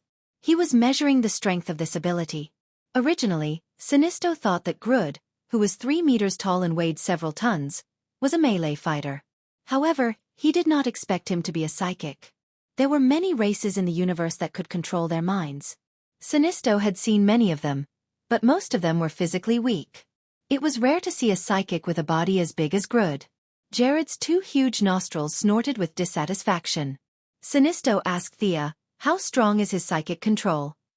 Thea looked at the people around Sinisto. She had met Lisa Dracker last time. Amon Sum was Aubin Sum's son. She had met him a few times before. This guy had also been tricked into the yellow lamp. She did not know the other 2. One was shrouded in black fog, and the other was an alien woman with sharp teeth. Unsurprisingly, this guy covered in black fog was a weapon master. He was a life form from the antimatter universe. His strength was a little unpredictable. Sia aimed at the woman with sharp teeth and gave Jared a telepathic signal. Jared's psychic control was silent. There was no explosion or fire. The red-haired woman with sharp teeth walked slowly to Thea. Caru Hill. Are you okay? Answer me. Sinisto shouted, but his subordinate had been completely controlled. He slowly said, "I'm Jared." "Are you kidding me? How could he be controlled so easily?" Sinisto could not believe it, but the truth was in front of him. He had realized that this gorilla was very different from the gorillas in the database of the Lampring. In fact, Jared's psychic control could work on Sinisto, but Thea did not want to break his confidence. The users of the Lampring had high requirements for their mentality. Without a perfect mentality, Sinisto would not be able to rebel. The lamp rings of the same color could attack, but Thea and his ring were the same. They could never attack each other. The judgment of the ring was very strict. Any subjective intention would make the lamp ring of the deceased find another way. That was why both of them did not fight each other even though they had ulterior motives. Sia's plan was to not obstruct him, or even support him in his rebellion. She would let him and Hal Jordan love and kill each other. Regardless of whether Sinisto died in battle or returned to the green light, the two rings would become one again. He gestured to Grud to release the mind control on the fanged woman, Karu Hill. It only took a second for the fanged woman's eyes to turn from confusion to fear. "What did you do to me?" Although she was questioning him, she didn't stop and quickly ran back to Sinisto's side. Sinisto nodded silently. "There are so many strange creatures on Earth. Jared can join the Yellow Lantern Corps. He will fight for me, right?" "Of course, but he has to go back to Earth with me first. After that, he will stay here with you." Thea smiled happily. Jared's psychic control was a combination of her initial suggestion and his skyrocketing psychic power. As long as his psychic power was still there, his loyalty could be guaranteed. Thea did not want him to stay on Earth. She wanted him to see more life in the universe. Jared would not think that he was different. The two finalized the agreement. Sinisto gave Jared a new lamp ring, and Thea recorded the names of these people in the Book of Parallax. Jared, who wore the lamp ring, did not wear a tight-fitting combat suit. Instead, it had shoulder pads and arm guards like a suit of armor. This armored gorilla looked a bit like Vegeta's giant ape transformation. Thea was a little speechless. However, Jared's materialization ability disappointed her a little. His brain was too small, and his imagination was not enough. The things he materialized were things like scalpels, electric drills, and the like. There were also 2 bananas among them. She decided to explore his brain in the future. Thea had completed her trip. Jared had transitioned from an Earth creature to a universe creature. As long as he wanted to enhance his materialization ability, he had to see more and think more. His knowledge and vision would gradually expand, and this process would also reduce his hatred for humans. After bidding farewell to Sinisto and the others, Thea returned to Earth with Jared. Death Knell had already sent a message back to the shark god. This was not a righteous action. Thea did not call Diana. Instead, she called back the dead people who were playing in the outer space and was ready to fight with them. "How was it? Did you get your revenge?" Thea first went to Poison Ivy's residence. At this time, Poison Ivy was sitting alone in front of the window, hugging her knees and spacing out. Pamela did not answer Thea's question. Her voice was a little hoarse. "The school cancelled my student status. They actually thought I was dead. Hee hee." She was obviously laughing, but there was no joy in her words. Thea did not know how to comfort her. Pamela habitually wiped her face twice, but there were still no traces of tears. "What do you need me to do?" "I want to help you expand your worldview. I want you to see how narrow your world was before. Change your clothes and come with me." Pamela was a little skeptical, but the hinting spell made her believe Thea's words. She changed her clothes and followed. Thea sensed Death Knell's location and opened a blue portal in a place where no one was around. The two walked in. After seeing the charm which used the portal so many times, Thea summarized her spatial knowledge. The portal could not be too big. If it was too big, it would waste magic. If it was too small, it would be uncomfortable. Thea could not open a portal at will, but she could cast a spell in advance to open a safe and comfortable portal. "This little girl is the helper you found to slay the god?" Death Knell, who was wearing a standard combat suit and carrying 2 swords, asked. Thea had been wearing a mask, so he could only tell that Thea was a woman. He did not know anything else. However, Pamela did not hide her face at all. She was dressed like a modern university student. Plus, she was still dizzy after being teleported. In Death Knell's eyes, she looked a little dumb. Everyone has a time when they are young and inexperienced. You weren't much better than her when you first started, right? She has a lot of potential. Thea casually explained. Poison Ivy's future was not ordinary. Thea was ready to give the task of training her to Slade. Didn't he like to be arrogant and call everyone a child? Let him train Poison Ivy slowly. Chapter 340. Death Knell did not think that a student like Pamela would be of any help. In his eyes, Pamela was not even comparable to Oliver from Purgatory Island. At least Oliver was an adult male. I've been on this island for a day. You said there were 2 more helpers. Where are they? Death Knell did not want to dwell on Pamela's problem. He only wanted to see what the god Thea mentioned was. Thea looked to the left of Death Knell's head. Boston Brand was wearing a red tights and was making a face. She was speechless. He's here. Boston, bring the light ring and let them know each other. Thea said. The dead man's physical body was in perfect condition. He could be seen and speak. Without the light ring, even if Thea cast true vision on them, they could only see and not communicate. Seeing a person appear above his head, Death Knell instinctively pulled out his sword. Who's there? Thea did not answer immediately. Instead, she called out Jared from the space ring and introduced him to her subordinates. A dead man and a gorilla? Poison Ivy felt that her worldview was shattered. She fell into a daze for a moment. Death Knell, Slade, was much better than her. With suspicion in his eyes, he pointed at the dead man and asked, You said this guy is dead? He's in a spirit state now? Thea corrected him. He's in a spirit state. He's the only unique life form in the world that exists between life and death. Everything else you said is correct. Slade pointed at Jared and asked, Is this a gorilla with superpowers? Before Thea could answer, Jared extended his hand and telepathically spoke in his mind. Jared likes the smell of blood on you. Slade shook hands with the gorilla in a daze. He finally got to know his weird teammate. At this moment, Poison Ivy and the dead man chimed in. Are you really Boston Brand? My classmates and I have seen your trapeze performance. Boston Brand was very experienced in dealing with such girls. With him returning to Earth and meeting Pamela, a fellow Gotham native, he began chatting with her. Thea had been observing them. Generally speaking, Slade and Gruder got along quite well. Dead Man and Poison Ivy could also get along well. Thea was not afraid that they would unite and betray her. She wanted to keep them united, but not too united. All right, now that we know each other, Death Knell, tell them about the mission. Thea interrupted their conversation. Richard quickly pulled his hand out of the gorilla's grasp. Shaking hands and chatting with a gorilla was a strange experience that he would never have imagined 10 minutes ago. Despite the fact that this gorilla was well-spoken, knowledgeable, and agreed with many of his views, Richard did not know whether to laugh or cry. A gorilla had praised him and agreed with him. What expression should he make? He cleared his throat. Everyone, our current location is about 80 nautical miles away from the main island of Hawaii. This island is not even marked on the military map. I suspect that there is some kind of strong magnetic field around the island. This island is not empty. On the contrary, there are a few villages of primitive people. They don't know about the changes in the outside world, and they don't know how small the space they are in is. They think that this island is the entire world. Our target is the god they worship. It's the shark god in Hawaii's legends. That's all I know. Well done.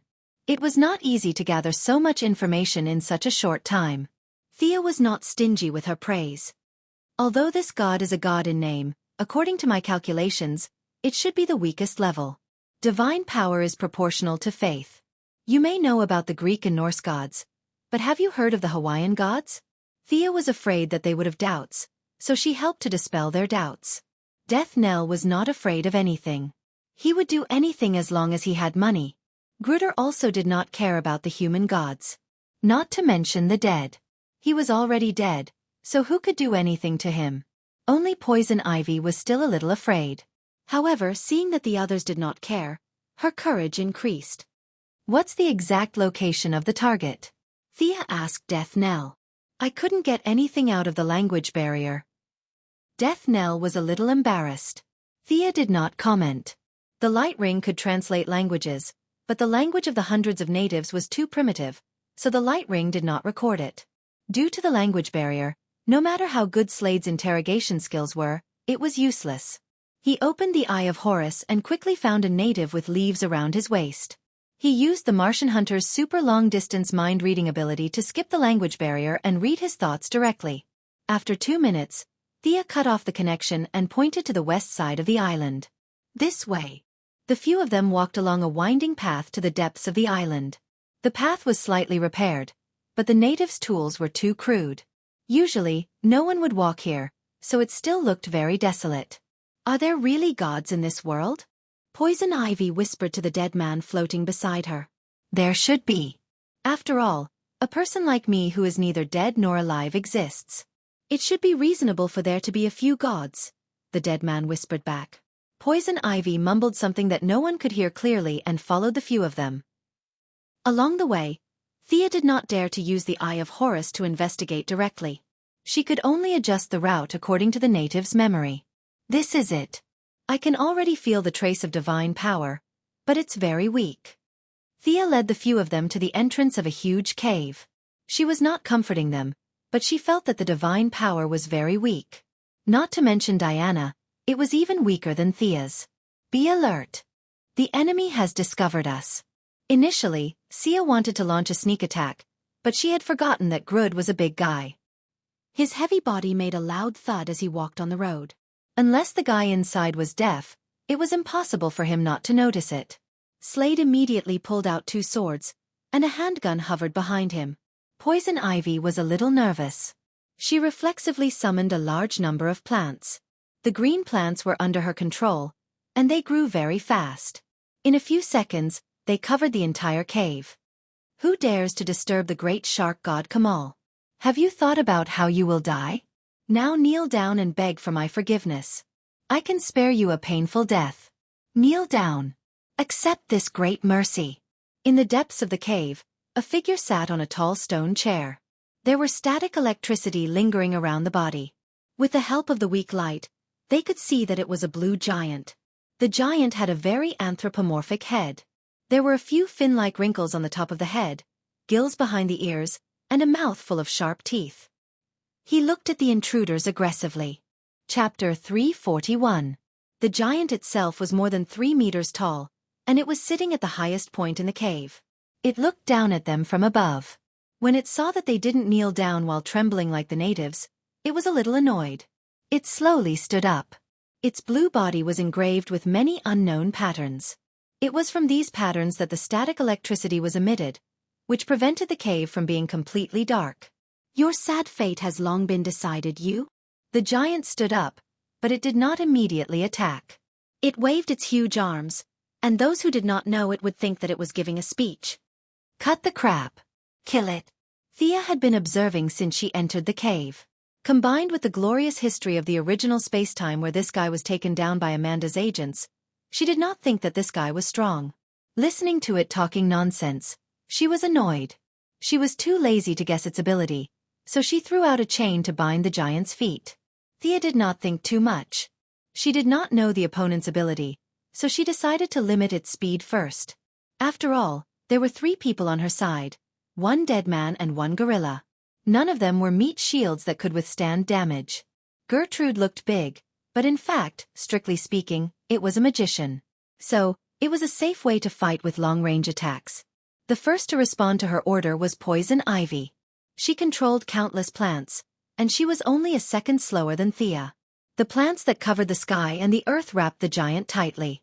Some of the plants that looked very strange even spewed out purple and red gas. Poison Ivy's starting point was a little high. She did not care about the damage of the plants at all. All kinds of toxins were sprayed out. There were neurological, blood-soluble, paralyzing, hallucinogenic, and many other plant characteristics that she was not familiar with. They were all thrown on the giant's face. The originally blue and majestic face was sprayed green. The giant's face showed an angry expression, but it fell into a sluggish state. Gertrude's mind control followed. The dead man's movement was slightly slower. It instantly cast a fear spell and then directly occupied the giant's body. The giant's legs were bound by chains, and its upper body was tied tightly by plants.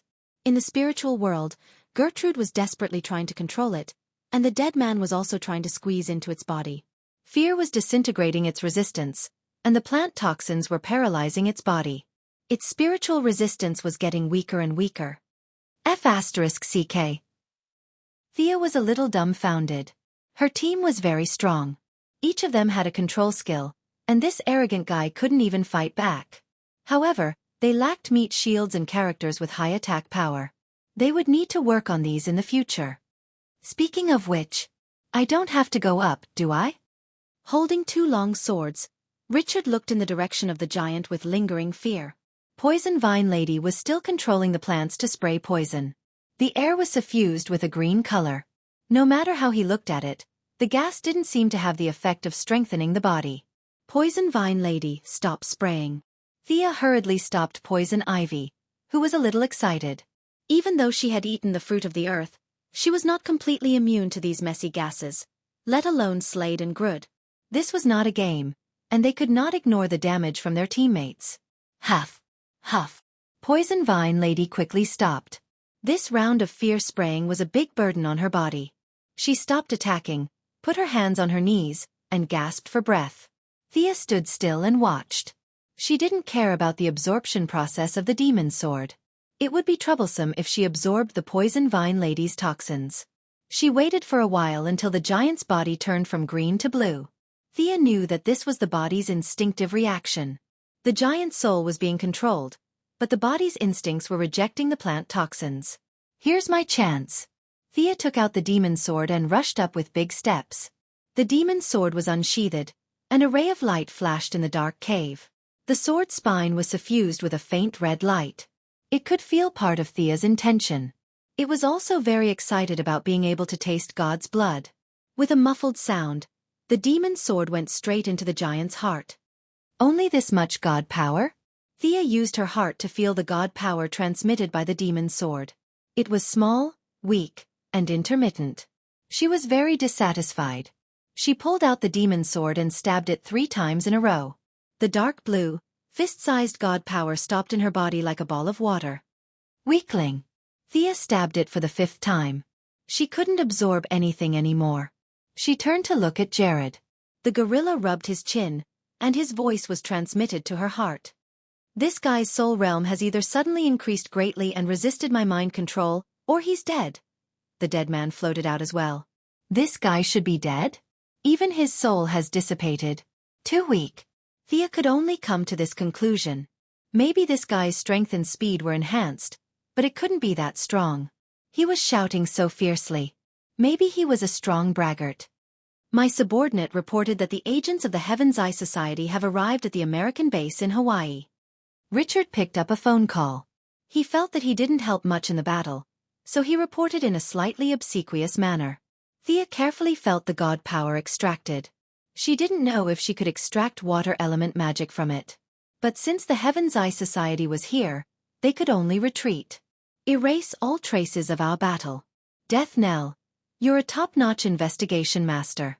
Go and take care of it. Actually, there wasn't any fierce battle here. The other party died before he could even make a move. The key was that Poison Ivy had too many plants.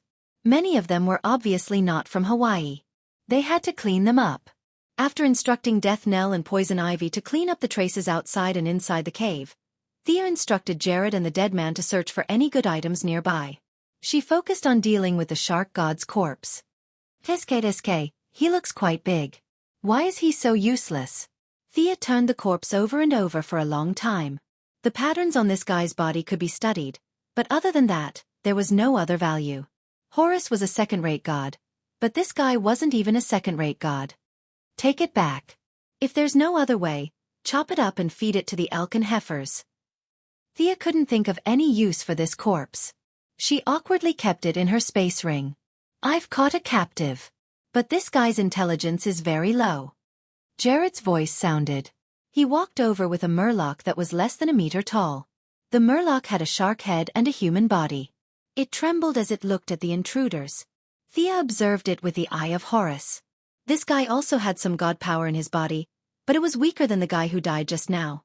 Was this the future Shark King of the Suicide Squad? From an ordinary person's point of view, it would be quite powerful when it grew up. It would be a pity to kill it now. This thing's intelligence wasn't high. It would be good to keep it as a guard. Thea waved her hand. Take it away. Chapter 342. Even when Shark King was young, it was not good to look at. Sia could not bring it back to Quinn's manor to raise it. After Death Knell cleaned up the traces on the island, he handed over the task of training Poison Vine Lady and raising Shark King to him. Death Knell had seen Poison Ivy's power, so he wasn't too against this task. Thea softly chanted a spell, and a small dust spell fell into the cave. From the outside, it looked like a deserted cave. She nodded, opened a portal, and left the island. Poison Ivy and Death Knell went to train, and the dead people were left for him to play with. Groot was responsible for returning to the Yellow Lantern Corps to keep track of Sinisto's progress. Thea's request was for him to learn more and watch more, and just slack off in battle. Thea went back to Star City alone. She wanted to absorb the divine power and use it to increase the water attribute magic in her body. The process of creating something from nothing required a lot of divine power. Thea absorbed it slowly without sleep for 3 days before finally forming a weak water attribute magic in her body. It's not easy. After 3 days without rest, Thea's body was damp all the time. She took a bath happily and was now wiping her hair with a towel. The shark god was too weak. He didn't have much divine power left after transforming his body. Thea barely managed to replenish the water attribute, but the entire divine power was exhausted. In order to achieve a balance between the attributes, Thea converted a small part of the other 4 attributes into the water attribute. The water attribute didn't have high attack power and healing effects, but it had good compatibility. Thea had been studying the hybrid magic since a long time ago, and she could finally use it. The lightning breath when she instantiated Diablo could be said to be her strongest attack now. But the process of instantiating, controlling, mixing the energy, and spitting it out was too long. Few brainless villains would wait and watch the whole process without attacking in advance. Moreover, this demon image really had nothing to do with justice. Sia had been thinking about whether there was an alternative. With reference to Zeus's lightning arrow and her lightning breath, Sia finally found the right direction for her future development, which was a combination of fire, wind, and water lightning spells. Strong attack power, fast speed, and it looked very righteous. Thea's magic power had already surpassed the limits of the Constantine family's books. She was on her own path. Thea, let me introduce you. This is John Deagle. He's very skilled and is completely qualified to be your bodyguard. He served in Afghanistan in the same year as me. He's also my... Lila Michaels, who was wearing a black suit, introduced the black man beside her to Thea. He's also your husband, isn't he? Thea was a little speechless at this mature woman who didn't shy away from her in-laws. As she had more and more work to do, especially entering the medical industry this time, it would cause countless people to lose their jobs. There had already been 2 small-scale kidnappings and assassinations this month. Although the movements of these people were as slow as snails in her eyes, and even if bullets hit them, they would not be able to break through their defenses. However, she could not stand the annoyance. Every time, he had to put on a show and use all kinds of coincidences to get rid of his opponent. It was really troublesome. That was why she came up with the idea on the spur of the moment, hoping that the Heavenly Eye Society would provide some retired agents or something to decorate the shop. She did not expect it at all. Lila actually pulled her husband, who was idle at home and was a house husband, out. She knew Thea's strength. If this job was really dangerous, who knew who would be the one protecting who? Of course, in all fairness, John Deagle's skills were not bad. As the future Iron Triangle of the Green Arrow team, he had been verified by history. In fact, Lila also had a mental struggle. Her husband stayed at home every day, washing clothes and cooking. It was easy to affect a man's mind. Her job in the Heavenly Eye Society was not suitable for the straightforward Deagle. Coincidentally, Thea mentioned this to Amanda. Lila very firmly took on the task. Amanda could not possibly refute her assistant's face over such a small matter, so she agreed without much thought. However, Lila did not tell her husband about Thea's strength. Deagle had a strong self-esteem. If he knew that he was just a freeloader who could do without him, he would definitely resign. Such a high-paying and safe job as a bodyguard was rare in the world. At least with Lila's knowledge, there were not many people on Earth who were more powerful than Thea.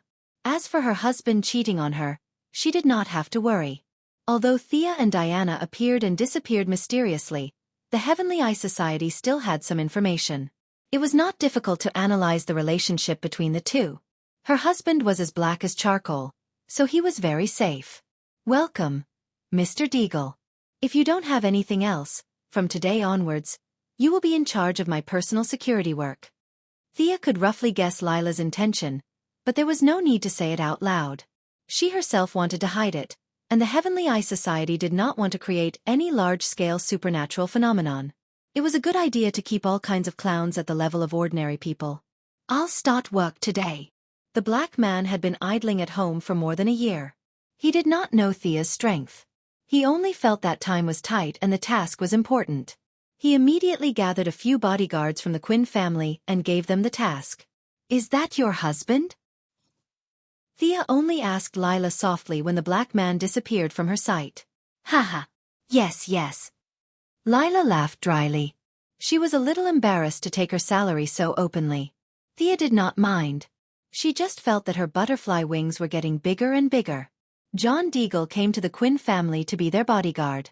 What a strange fate. In the next few days, the black man carried out his duties seriously. He recruited a few more bodyguards and set up a thorough protection plan. Needless to say, he really caught an attacker and realized his personal value. The black man became even more high-spirited. Unlike how he protected Olivier in the original timeline, Thea was a woman after all. He could not protect her 24/7. However, Thea did not run all over the city like Olivier. Overall, it could be said that both the host and the guest enjoyed themselves. Thea's secret base. This is artificial intelligence. The person who exclaimed was naturally Miss Felicity Smoker, who had just returned from a business trip to Detroit's Red House. At first, she thought that Thea was joking. Artificial intelligence? You must be kidding me. How could such a sci-fi thing exist in reality? However, when the 3D projection of Gideon greeted her, the former hacker was completely stunned. Fortunately, the secret base was deep underground and had good soundproofing. Her scream did not attract anyone's attention. Is it really artificial intelligence? After receiving Thea's confirmation, Felicity's eyes widened. She was afraid that her eyes were playing tricks on her, so she used her hand to check the 3D projection of Gideon. Finally, she confirmed that she was not hallucinating. The thing from the movie was right before her eyes. Chapter 343. Is this also an extraterrestrial product? Felicity, who had seen the world in the Red House, could not help but think. Thea did not answer this question. She needed Felicity's computer knowledge to strengthen Gideon, or rather, to limit the artificial intelligence. Countless movies and TV shows had shown that an unrestricted artificial intelligence would bring disaster to mankind. Gideon on the spaceship Wave Rider had even evolved emotions, so Thea had to be careful. I'll have to study it carefully. Thea ordered Gideon to show her the source code. Felicity's eyes lit up after reading 2 lines. Then, she ignored Thea and started typing on several machines alone. The former hacker lady had been researching for a whole day. Thea had to ask her to stop because she was so focused that she forgot to eat and sleep. If Thea ignored her, she would starve to death. Miss Felicity was so excited that she poured out all of her research findings the moment they met. Thea was confused by the algorithms and logical relationships that she talked about. Anyway, Gideon was synonymous with perfection and refinement in her mouth. When do you think we can start designing the mechanical armor? Thea did not care about the construction of the artificial intelligence, as long as it did not rebel. Now. Felicity was still eating something in her mouth and said a little unclearly. Then let's get started. The design of the Iron Man armor was not too difficult. With the Atom suit as the foundation, it was coupled with a new energy source developed by the Quinn Corporation. After the research of dozens of researchers from the Quinn Group, the white dwarf fragment, which is 1 cubic centimeter in size, weighs 1 ton. This small piece of output design is reasonable and can provide electricity for a large city with a population of millions for several years. This huge energy body can completely provide energy for the power of the Iron Man armor. Atomic Knight Ray Palmer had only acquired the new energy technology after merging with the Quinn Group. His battlesuit was initially powered by a white dwarf. Unfortunately, the high-density and high-temperature stellar fragments were extremely unstable, and the violent explosions had accidentally caused his atomization. Thea did not need to follow in his footsteps. The Red House laboratory had the product she needed. The white dwarf star stabilizer was the size of a small box. It could be placed inside the armor and could steadily output the energy of the white dwarf. If the enemy was difficult to deal with, the white dwarf star stabilizer could be released and the white dwarf star stabilizer could operate at 200% or even 300% for a minute. It could be said that the aliens were more than a generation ahead of Earth in terms of energy usage. Thea had built the most advanced workshop in the secret base.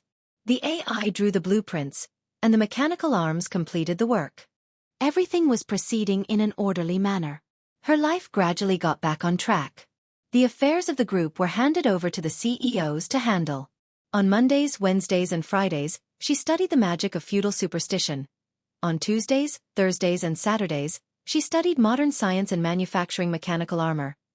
In her spare time, she taught Damien, and on weekends, she played around the world with Diana. Her days were happy and fulfilling. While she was happy, there were naturally people who were unhappy. With the launch of the medical pod, a large number of medical workers were impacted. Originally, they could live a leisurely day by performing 2 surgeries a day. Now that the medical pod was on the market, they could perform a surgery in 10 minutes, and the patients could go home in 2 hours. It was more than 10 times more efficient than before. The Medical Practitioners Union, the Trauma Healing Union, the Nurses Union, the Attending Physician Union, and a bunch of other unions that Thea had never heard of responded. A group of people marched, demonstrated, and launched petitions. In the end, when they saw that no one in the Quinn group took them seriously, they filed an appeal to the federal court in a fit of anger. Under the system of separation of powers, for some reason, the court accepted the appeal. Thea, who was still developing her own weapon system, had no choice but to participate in the preliminary review. "Miss Quinn, don't be nervous. You don't have to say anything." This was the big brother of the bodyguard, Digger, who did not know the truth. "Thea, this is a small problem. Don't get agitated." This was the Heaven's Eye Society's Laura Michaels, who believed that she knew her strength. "Calm down. You must calm down." The one who said this was the Martian hunter, who was pretending to be the director of the Supernatural Investigation Bureau. He was afraid that Thea would go all out in anger. Because of his fear of fire, he could not stop Thea at all. The words of the 3 people sounded similar on the surface, but in reality, there was a big difference. Thea's mentality was now very detached. These people who were holding slogans and protesting loudly were zero threat to her. If she cast a large-scale fear spell on them, 80% of these people would wet their pants. She glanced at the Martian hunter from the corner of her eyes. This guy had been on guard all this time. "Hey, who organized these people?" Thea's question rang in his heart. "I don't know. The Super Investigation Bureau and the Heaven's Eye Society did not receive any news. But if I'm not wrong, it should be Lex Luthor." The Martian hunter did not hide anything from her and told her his guess. Thea pursed her lips and did not say anything. Luthor was too controlling. He would never allow different voices to appear in his sphere of influence. He had waited until today to launch his attack. It was already too late. However, this move was just to test the government and the military support for Thea. Only when he knew the bottom line could he continue with his next move. She had to create some trouble for him. Should she send Death Knell or Poison Ivy? Thea thought about it and decided that it would be better for Poison Ivy to do it. Luthor was also equipped with black technology. Death Knell had a high reputation. It would be troublesome if they were discovered. Thea did not say a word during the preliminary examination and the press conference until she left. That night, a supernatural incident occurred in Luthor's building. From time to time, there would be overtime employees who went berserk and beat up their supervisors. It was originally thought to be a single case, but there were 3 cases in 3 days. Even a fool would know that something was wrong. "Did you do this?" The Martian hunter stopped Thea early in the morning and stuffed a newspaper into her hands. Thea opened the newspaper and looked. Hey! It turned out to be the Daily Planet newspaper that did not match Luthor's.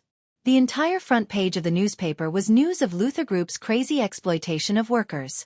The writer was not Louise Lane, but the style of writing was more pungent. The Luthor Group in his writing was similar to a sweatshop. She denied the Martian hunter's accusation. "Don't talk nonsense. You are a master of mind control. This is obviously not a mind control method." Thea made a disgusted expression. Poison Ivy's method came and went without a trace. Who would have thought that some plants could be so powerful? The Martian hunter naturally went to the scene to observe. He did not find any traces of mind control, but this made him even more confused. Who did this? Keep it under control. Don't let the situation escalate. He left these two sentences and hurried back to continue looking for clues. Chapter 344. Over the next few days, the media was abuzz. Today, they were saying that Quinn Corporation had forced a middle-class doctor to beg on the streets. The next day, they were saying that Luther Corporation had driven several employees crazy by working overtime day and night. Both sides fought back and forth for a few rounds, maintaining a subtle bottom line, which was to test the waters without killing anyone. Just as several domestic analysts were casually analyzing the development of the situation, things suddenly calmed down. No one on the streets accused Thea anymore, and there were no more paranormal incidents in Luther Corporation.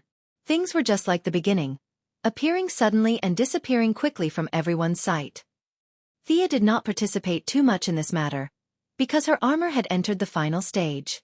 Power system intact, propulsion system intact, auxiliary operating system intact. 3, 2, 1, start. In the secret base, Felicity carefully stared at the various indicators on the display screen. Thea stood in front of the left, and there were 4 mechanical arms in front of her, quickly helping her equip the iron armor that the two had worked hard to make for many days. Unlike the Iron Man next door, Thea had enough combat power. She just needed some strong defense, and did not need to make a fully enclosed armor. Her armor was not so much like the Iron Man's, but more like Dr. Destruction's.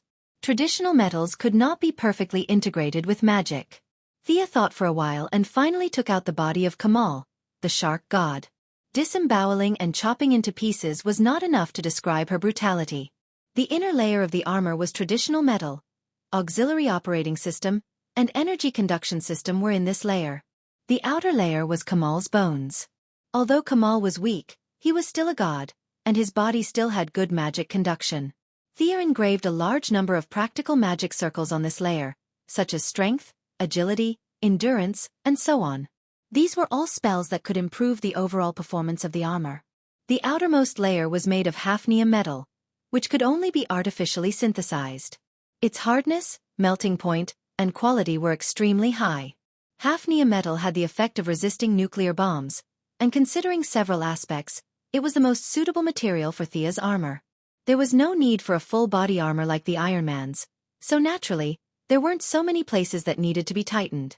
The defense of the body's joints was lower, but the agility was much better than Tony Stark's straight punches and kicks. Thea was dressed very quickly. Shoulder pads, chest pads, arm pads, and leg pads were all equipped. She also wore a silver-white helmet on her head. The Eye of Horus crushed all detection equipment. There was no mask, but a mask would appear to cover her face during battle. The armor was silver-white in color, but there were red patterns on it. As a symbol for a long time in the future, a cape was a must. The two of them argued about the color of the cloak again. The cloak should be green, right? The green cloak and the silver armor seemed like a good match. Felicity remembered the skateboard color battle that day and insisted on green. Thea was speechless. Silver armor and green cloak? Isn't that Professor Destruction? Would they cross dimensions and fight me to the death? He used the same words as before, saying that green was easily associated with decay and withering. It was a bunch of nonsense. In the end, Thea had the upper hand. The same color as the skateboard that day, a red cloak. After dressing up, there were a few tests to be done. The first test was strength. Even a child would understand the concept of strength defeating 10. Superman and Diana both relied on strength to crush their enemies. In the later stages of the game, Shah-Zan and Black Adam were magic types, but they still fought with their fists every day. It could be seen that strength was a necessary attribute. 500 tons. 620 tons. 700 tons. 770 tons. The final strength was fixed at 850 tons, but this was only the result of 50% of the White Dwarf's power. If it was overloaded, it would not be a problem to break through 1,000 tons. The next test was speed. Thea flew with her magic power, and her speed was about 700 miles per hour. The yellow light ring was running at full power, and it could exceed Mach 2 in the atmosphere. However, it could not last long, and the emotional consumption would be very fast. The propulsion system of the Iron Man suit came from the Red House. Its full name was Rotating Core Power Amplifier. It converted the energy of the white dwarf into propulsion.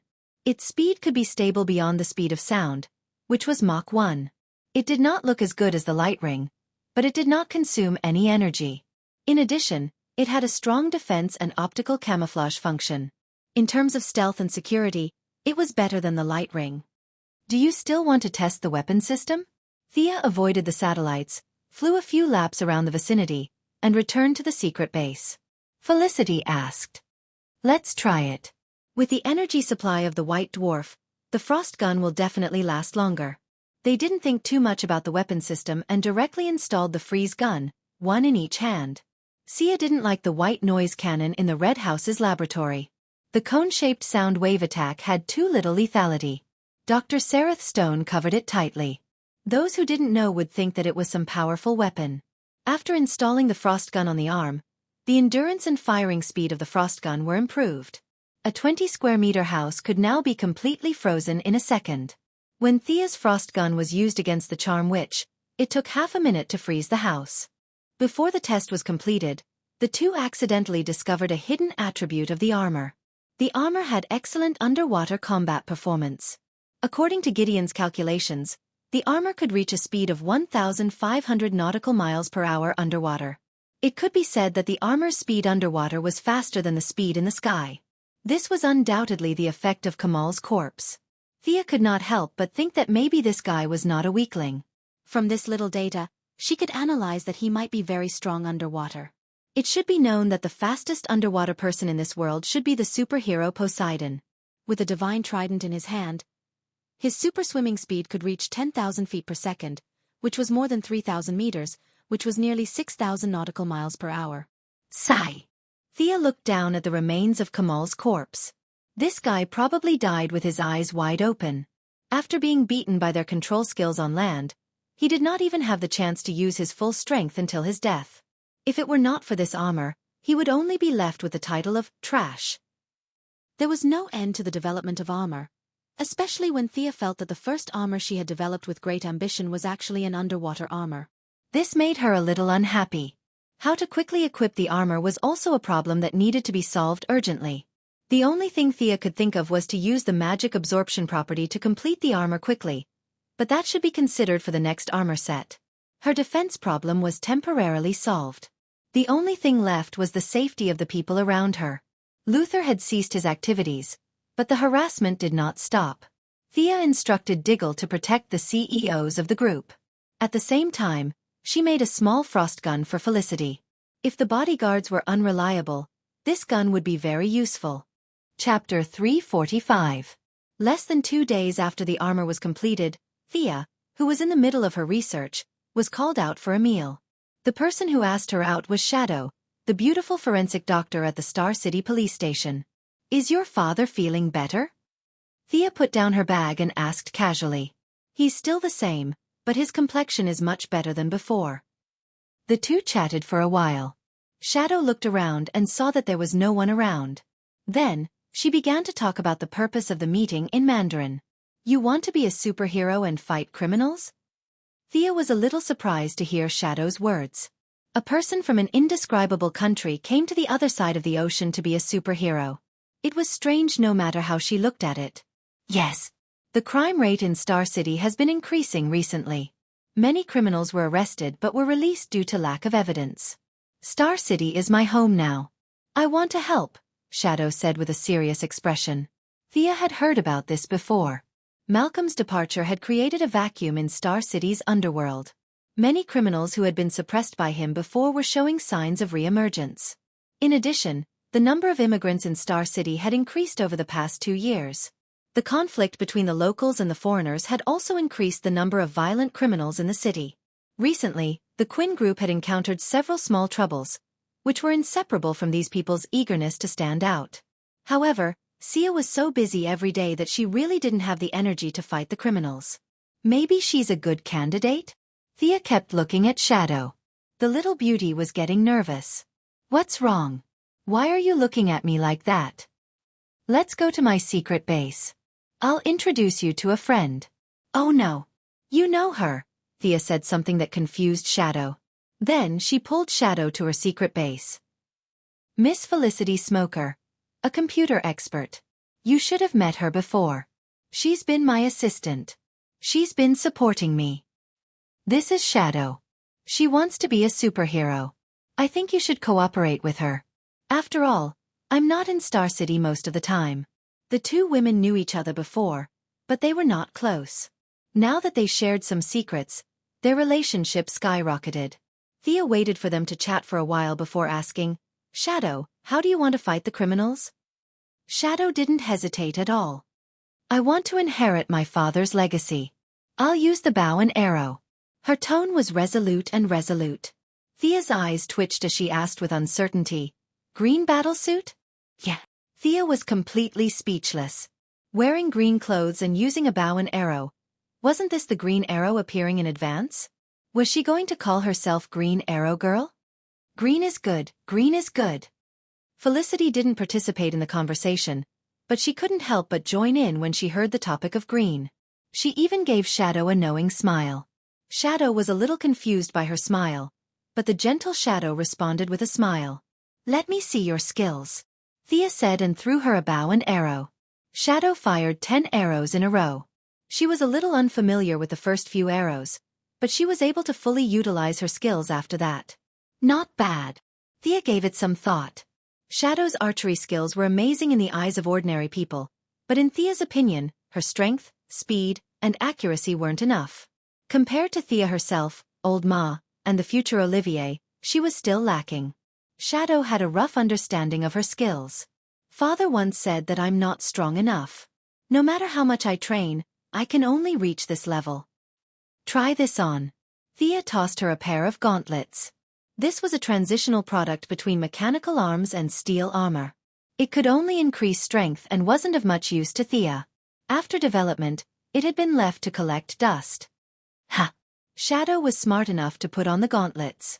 The sudden increase in strength surprised her. She pulled the bow and arrow hard, but the bow snapped with a crack. 1 ton of strength. The gauntlets can be adjusted. Try again. Thea tossed her another bow and arrow. This time, Shadow didn't suddenly exert strength. As a result, she could pull the bowstring to its fullest. The speed of the arrows instantly increased, and all 10 arrows went through the target. Shadow was shocked. She took off the gauntlets and carefully felt the difference in strength. As a member of Thea's team, technological equipment was indispensable. Thea took out the equipment she had worn that day. Are you afraid of heights? Thea asked. Shadow shook her head. Was there an archer who was afraid of heights? She jumped on the roof every day. If she was afraid of heights, she wouldn't be able to play. Thea couldn't give her atomized hoverboard. First of all, the color wasn't right. She looked weird in green with a red hoverboard. Second, the hoverboard was bound to Thea's brainwaves, so no one else could use it. Fortunately, their machining skills had improved compared to 4 years ago. Gideon could further optimize the structure, so it wasn't as messy as before. In less than an hour, a new hoverboard was produced. Thea also prepared a Kevlar combat suit for her. They were about the same size, but Shadow was slightly shorter. She was equipped with all kinds of technological arrowheads, basically replicating the equipment Thea used to go to Gotham. Seeing Shadow flying around happily, Thea decided to pour cold water on her. You're not good at close combat. If you don't want to use guns, you have to improve your close combat skills. Father only taught me archery. Come, attack me. You can only go out and fight criminals when I'm satisfied. Sia's close combat skills were among the best in the world. In her eyes, Yao Fei's close combat skills weren't that strong either. As his daughter, Shadow, was even worse. It was impossible to expect her to be able to shock the world, but she should at least be able to fight back. The next few days were spent training Shadow. In the end, Sia dragged Damien into the class as well, as she had no qualms about teaching Shadow. Damien liked the tactic of teleporting to the enemy's side, stabbing the enemy, and then running away. His magic was limited by his mana, so Thea didn't continue teaching him. She could only teach him close combat. It was too troublesome to teach both sides, so she just pulled them together. When introducing names, they couldn't mention Batman's surname. So, Thea used someone else's name when talking about Damien, which made the kid very unhappy. Shadow could only understand that such a young child had to learn martial arts because the United States was too dangerous. Children at the age of 6 had to learn martial arts to protect themselves. Otherwise, they wouldn't be able to survive. The gentle Shadow was quite lethal to the kid, so they got along well. Shadow's basic close combat skills were passed down from the Assassin Alliance, so they learned a lot from each other. Occasionally, Thea would feel lazy and let them practice together after teaching them. The two of them improved quickly. Chapter 346. Shadow had a good foundation, and she was an adult. She picked up all kinds of knowledge, especially some Eastern martial arts, very quickly. Damien's strength was that he had a high starting point. His physical fitness was improving every day. Whether it was Ninja Master, Batman, or Sia, their martial arts could be said to be from the same lineage. They taught him the same path. He absorbed the knowledge very quickly. He was catching up to Shadow at a speed visible to the naked eye. All right, let's take a break first. Sia interrupted their fight. Shadow seemed to have the upper hand, but Damien had a lot of strange tricks up his sleeves. He could maintain a stalemate for 30 moves, but after 30 moves, he could no longer do so. Thea, come and take a look. Felicity shouted, interrupting their lesson. Thea was about to reply when her phone rang.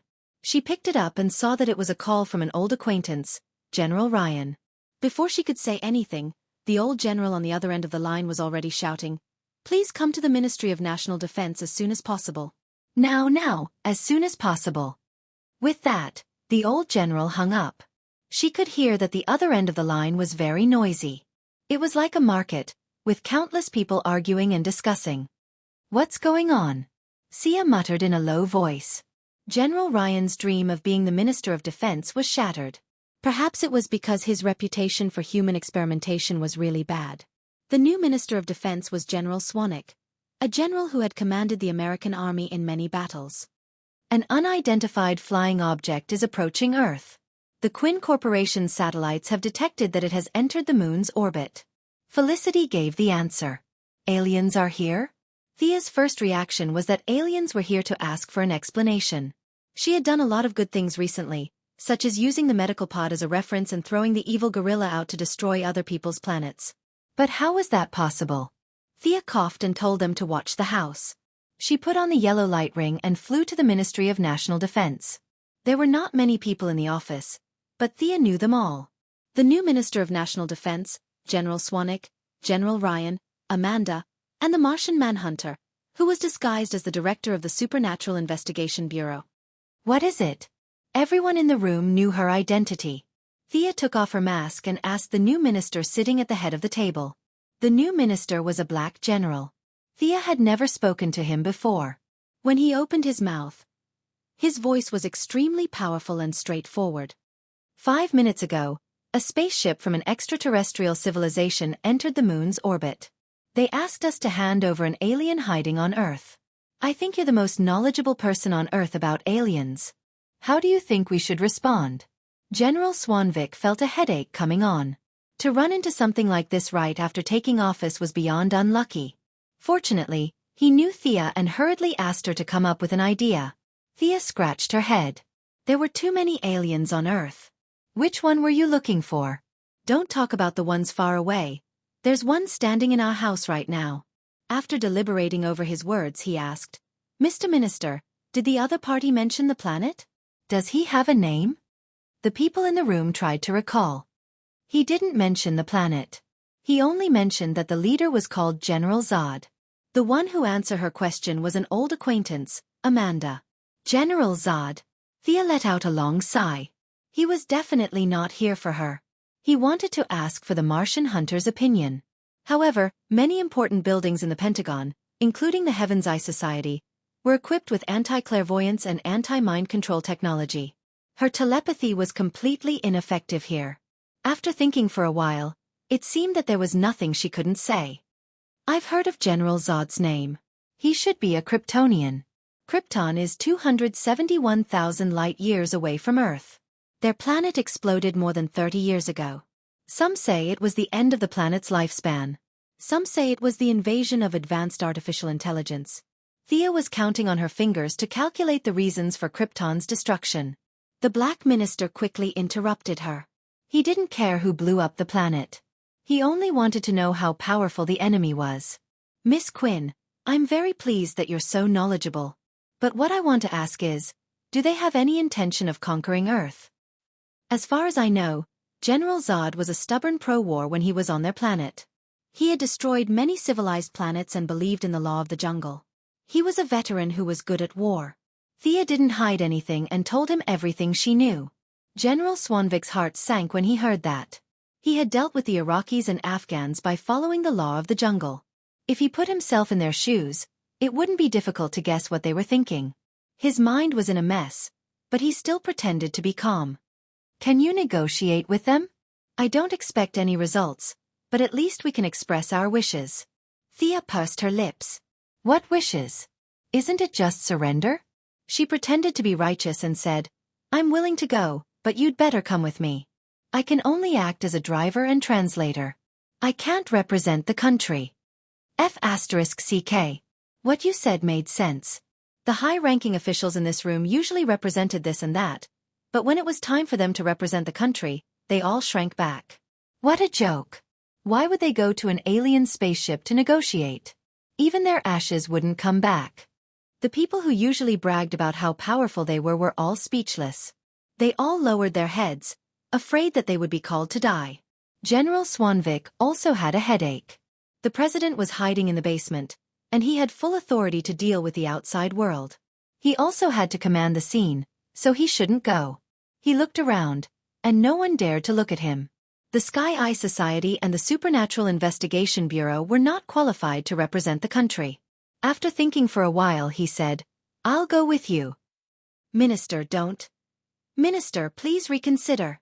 Several people whispered to persuade him, but no one shouted, I'll go. They all pretended to be worried, but their tense bodies were relaxed. Even Thea was a little surprised. Without fighting, she wasn't confident that she could deal with those Kryptonians. But running away was not a problem. Whether it was the power armor, the light ring, or the portal, she was sure she could escape. But all of this reflected the courage of the new minister. The grim situation had forced him into a corner, and his own decisiveness was another factor. However, it would be troublesome to bring this guy with her. Thea glanced at the Martian hunter discreetly and found that this guy was pretending that nothing was wrong. In fact, with him and Superman, they could definitely fight the Kryptonians head-on. But it seemed that he didn't want to expose his identity. Do I need to wear a spacesuit? Do you think I need to bring a pistol?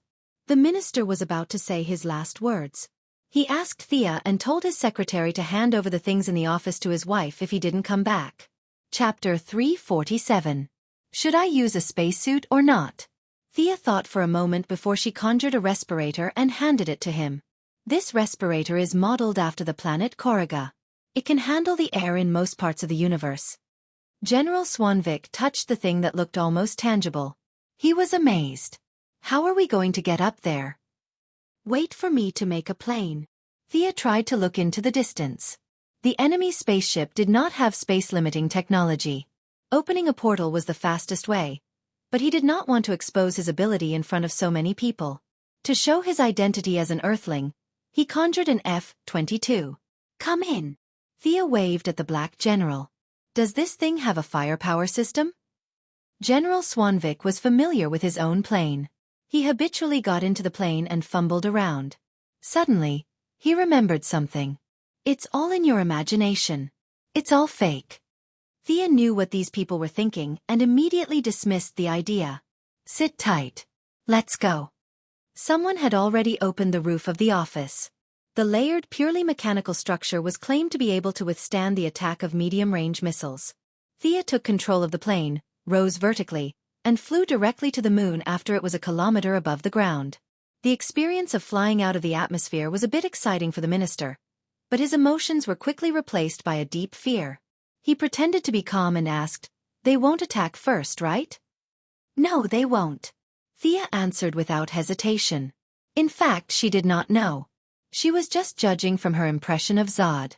He was a very cautious man with leadership qualities. The two of them were obviously here to talk, so he would not turn them away. Mr. Minister, you are very brave. Thea meant what she said. Seeing that the Kryptonian spaceship was getting closer and closer, General Swanvik calmed down. When he first boarded the plane, his legs were shaking like noodles. I'm so old. No matter how useless I am, I can't embarrass myself in front of a little girl like you. Haha. General Swanvik threw away his politician disguise and revealed his true colors. He didn't have Thea's strength, and he didn't know that Thea didn't care about him in the face of danger. She threw away all her worries and focused on completing her mission. In some ways he was a hero. Thea chuckled but did not say anything. They had already reached the side of the Kryptonian spaceship. The spaceship did not attack them.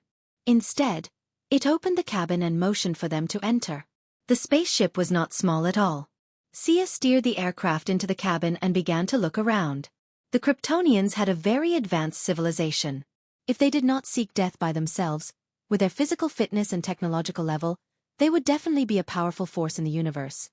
Earthlings, what's the matter? The person who welcomed them was a woman in black mechanical armor. She had some kind of translator and spoke in English, the language of Earth. Thea was very happy. She didn't have to translate anymore. She was already prepared to run away if the negotiations broke down. I'm General Swanvik. On behalf of the Earth's government, I want to see your leader. Now that the communication was smooth, General Swanvik started to shake. He waved his arms and spoke in a firm tone, showing his determination and conviction. The woman in black armor seemed to be communicating with the spaceship through some kind of communication device. Wait here. After that, she didn't leave. She stood still and stared at the two of them, especially Thea. What? Kryptonian, do you want to compete? The Kryptonians' genetic modification technology was very advanced. Thea had wanted to go in and observe. She didn't expect the woman to be so sneaky. She would rather have the leader meet them at the edge of the spaceship than let them enter the inner area. Thea was a little upset. She was a little angry that the woman in black armor was staring at her. You are not Carl Air. Your ability is really amazing. This is not a real thing, is it? The woman in black armor was not angry. She just looked at the aircraft curiously. Don't be surprised. Thea was interrupted by another deep voice before she could finish her sentence. Along with the voice, a muscular middle-aged man with a height of 1.9 meters appeared. He had a very short beard, and the lines of his face were very stiff. He looked dignified. Fiora, that should be some kind of materialization. I heard that there is a group of people in the universe who call themselves the Green Lantern Corps. But those people are green while this guy is yellow. They should be related to each other. The middle-aged man, General Zod, glanced at Thea's materialization a few times and said with uncertainty. Thea didn't comment and left the two generals to talk. How can you leave Earth? General Swanvik was a little weak, but he still mustered up the courage to ask. Find Carl Air and the central grimoire that was stolen years ago. Zod was much calmer. It was as if he was narrating a trivial matter that had nothing to do with him. What grimoire? General Swanvik didn't understand the term. His intuition told him that it was some kind of black technology that even the aliens valued. However, Zod wasn't going to explain it to him. The Black Minister could only look at Thea. Thea saw his expression and knew that he had misunderstood. She explained, it's similar to our human genetic map. Many aliens have it. Oh. General Swanvik lost interest the moment he heard about the genetic map. At first, Zod was also wondering how an Earthling knew about their grimoire. However, after hearing Thea's words, many aliens had it. He had worked hard for 30 years to modify the spaceship and arm his subordinates. After that, he came to Earth. His information was extremely limited and he didn't know anything about the outside world. When he thought of the Green Lantern Corps, Thea automatically upgraded to a knowledgeable Earthling in his heart. The two of them let go of the grimoire. If we give you the people and the grimoire, will you leave Earth? This was the thing that General Swanvik was most concerned about. I'll leave once I get what I want. I swear to Rao, Zod said seriously. General Swanvik turned to the knowledgeable Thea for help. His eyes were obviously asking who he was referring to. It's the god they believe in. Thea was also confused. What kind of deity was this Kryptonian god or Martian god? Did they really exist? Or was it just a figment of the imagination of ordinary people? She could only explain it vaguely. You're very frank. As a soldier, you deserve respect. I agree to your terms and you'll get what you need. General Swanvik then signaled to Thea that they were almost done talking. It was time for them to leave. Thea was fine with it. She could fight in space, but her ability was not as good as fighting on a planet. Besides, there was no benefit for her at all. She had nothing better to do than to take the blame for Superman. This mission was successfully completed. General Swanvik had consolidated his position in the Ministry of National Defense. Thea had also successfully connected with him. Amanda and General Ryan could step aside next time. Chapter 348. Zod didn't stop them at all, and the return trip went smoothly. Who's Carl Al? Swanwick asked Thea on the plane. His intuition told him that Thea most likely knew these strange people. You should have seen him before, but I don't know his name. The guy in the red cape during the battle at Seaside City was a Kryptonian. I don't know if he is the Carl Air they are looking for. Thea's words were 70% true and 30% false. When General Swanwick heard this, he knew that it was good news that they wouldn't have to search for Carl Air in the vast sea. The plane landed on the ground, and General Swanwick walked back to the Ministry of Defense in high spirits. He was greeted by everyone's praises. Regardless of camp, brave people were worthy of admiration. For the first time, the African minister's personal reputation suppressed all the voices of dissatisfaction. Immediately, find this Carl Air immediately. The high-spirited Minister of Defense issued a new order, and everyone started to get busy. Miss Thea, I need you to take charge for a while. Now that the African minister and Sia had gone through so many trials and tribulations together, their relationship had improved imperceptibly. The way he addressed her had already transitioned from Miss Quinn to Miss Sia. Sia also needed to strengthen their relationship. At the same time, she wanted to see the internal conflict between the Kryptonians up close. Naturally, she agreed. Not long after, Superman and Louise Lane arrived at the Ministry of Defense. Superman was there to surrender himself, while Louise was there to be captured, half forced and half willingly. The reason was that she claimed on the internet that she knew the true identity of the Kryptonians hiding on Earth. Looking at the furious Louise Lane, Thea was speechless. She came to the Ministry of Defense to talk about freedom of the press? The word fear was not in her dictionary. If it weren't for her father, General Lane, who would have talked to her nicely? She might as well drink a liter of water first before she spoke. Standing at 1.9 meters tall, Superman's red cape fluttered in the wind. He didn't surrender like he did in the original timeline. He hovered outside the Pentagon, waiting for them to come out. It was as if the minister was trying to persuade a suicidal person to commit suicide. He laid out the facts and reasoned with him. There was only one meaning behind his words. He wanted Superman to sacrifice himself for the greater good. On the surface, Superman seemed to be listening to him carefully. In fact, he had already entered a chat channel called Martian Hunter. Once they were out of the high-tech area of the Pentagon, their telepathy returned to normal. Since they knew each other well, Thea was also pulled into the chat room. With the help of the Martian Hunter's powerful telepathic ability, the three of them started chatting telepathically under everyone's watchful eyes. Uncle Rong-en, are you sure you don't want to do anything? Thea had been wondering about this for a long time. With her, Superman, and herself, the Kryptonians, who had never been exposed to the sun, would be finished in minutes. The Martian Hunter's tone was firm. I want to protect Earth as an Earthling. I won't do anything unless I have no other choice. What kind of situation is considered as a last resort? When this Kryptonian and all of you are dead. Thea rolled her eyes. He obviously wanted to be a bystander, but this guy made it sound so righteous. It was no wonder that he had been teaching psychology classes at the Zhonglian Association every day, cooking for them and cleaning for them. He had reached a new level of idleness. Carla Danvers also wanted to come, but I persuaded her to go back. Rong-en, she still needs you to take care of her. Superman's voice was a little sad. On one side was his fellow Kryptonians, and on the other side was the Earthlings who had raised him. He didn't know what to choose. Maybe he just wanted to take it one step at a time. Miss Thea, if possible, please take care of my foster mother for me. Seeing that he was saying his last words, Thea had to nod and agree. His mother must be that peasant woman. Her name was something like Martha. Superman looked like he was going to the execution ground as he ended the conversation between the three of them. While he was being lovey-dovey with Louise Ryan, he didn't know that his future father-in-law, General Ryan, was among the onlookers. Although he was curious as to who this old man was, this wasn't a game, and his character didn't have a name above his head. Plus, he had too many things on his mind right now, so he didn't pay much attention to it. He let go of Louise Ryan and flew towards General Zod's spaceship. Is this the end of the matter? The African minister asked Thea in a low voice as he asked everyone to go back to work. Should be. Thea laughed secretly. This was only the beginning. But in order not to hurt them, she told a white lie.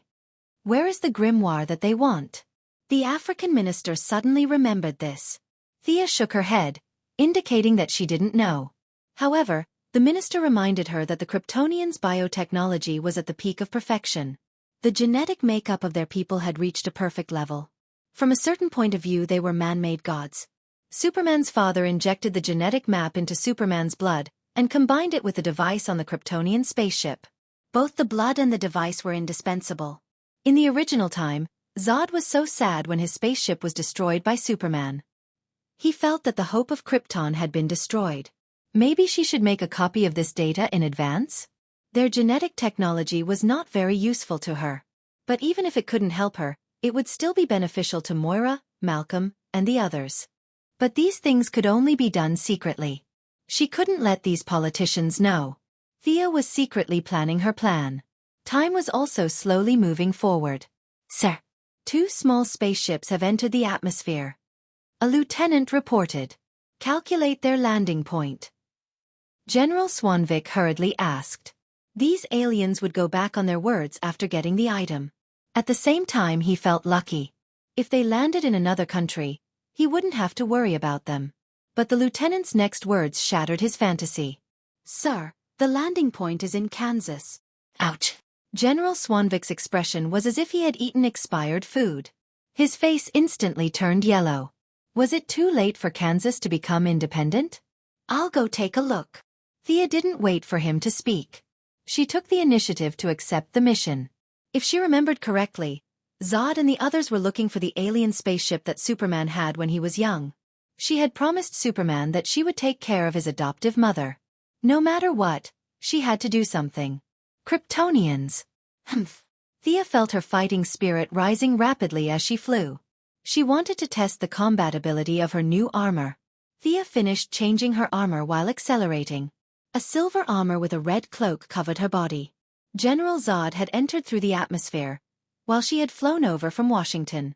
Their speeds were about the same, but they were much closer to Sia. She had checked Clark Kent's farm from the armor's onboard computer and arrived at the destination first. I'm Clark's friend.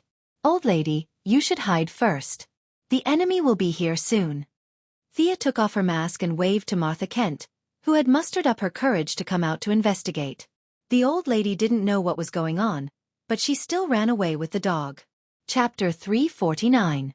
Before the old lady could run 100 meters with the dog in her arms, 2 alien spacecraft landed on the ground.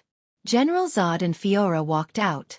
Both of them were wearing black power armor and long black cloaks, but General Zod's armor was stronger and thicker than Fiora's.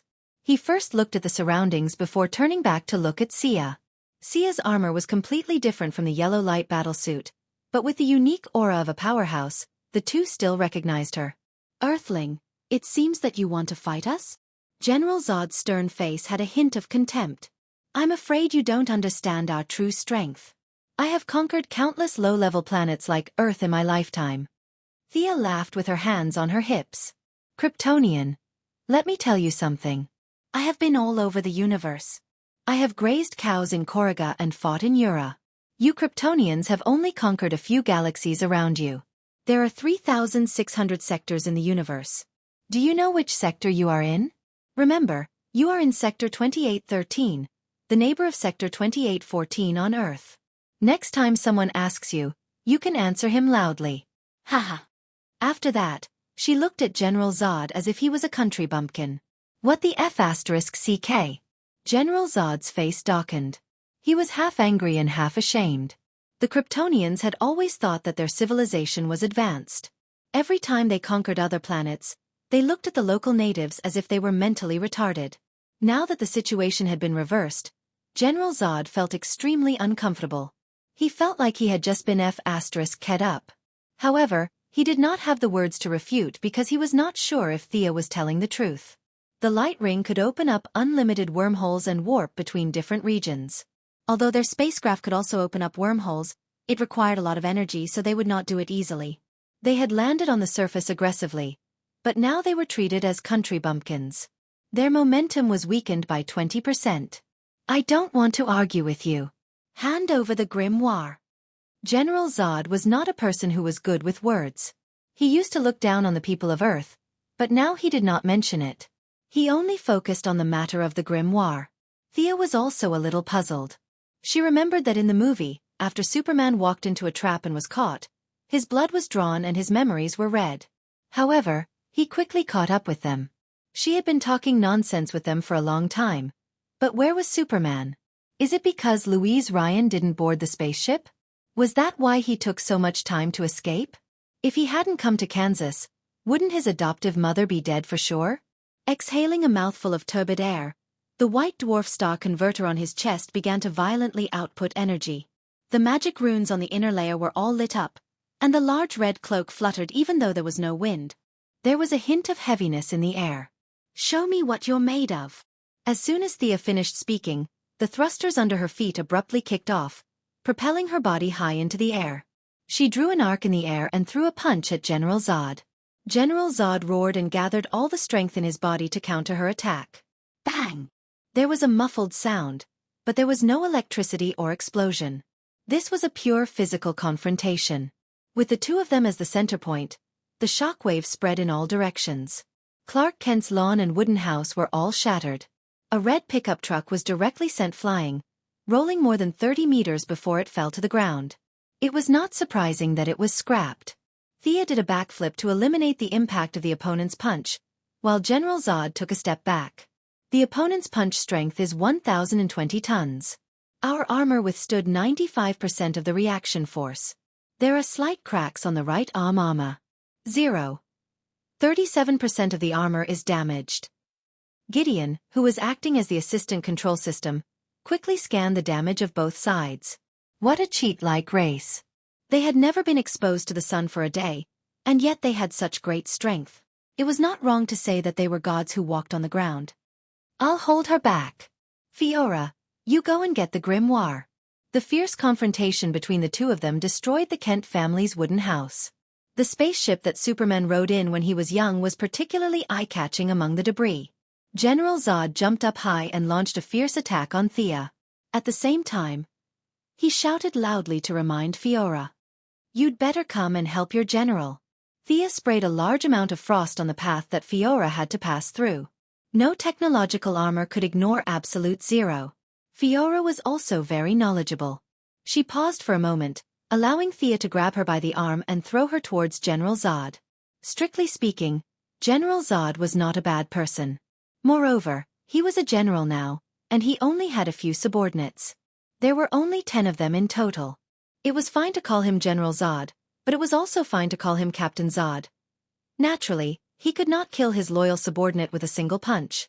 He twisted his body in the air and avoided Fiora's direct attack. He lightly patted her leg and changed from flying horizontally to standing upright.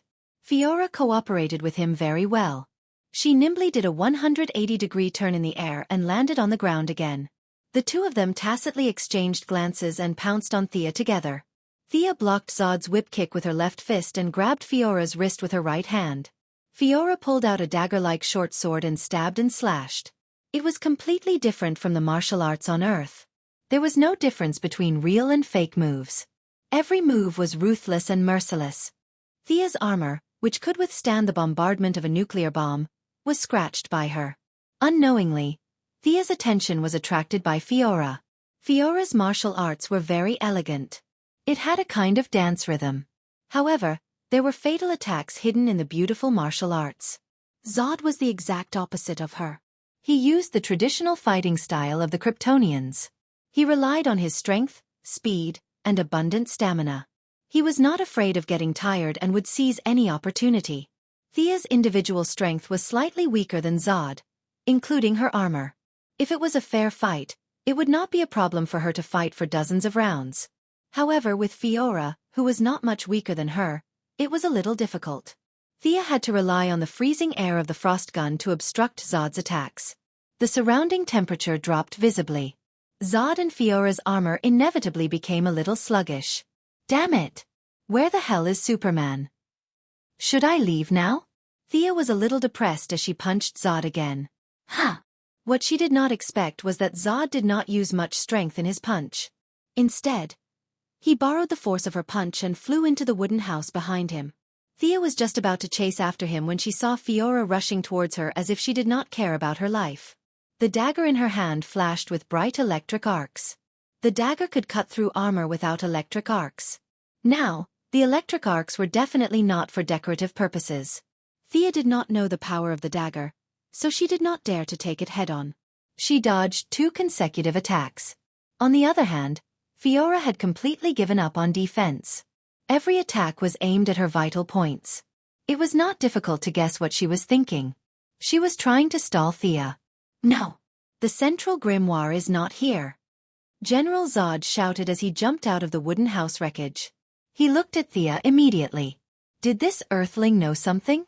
However, he saw Martha Kent hiding far away from him from the corner of his eyes. He instantly had an idea. Chapter 350. That old lady must know something. Fiora, you continue to stall that earthling. I'll go catch that old lady. General Zod's voice was extremely loud, and it was estimated that everyone within a 2-mile radius could hear him.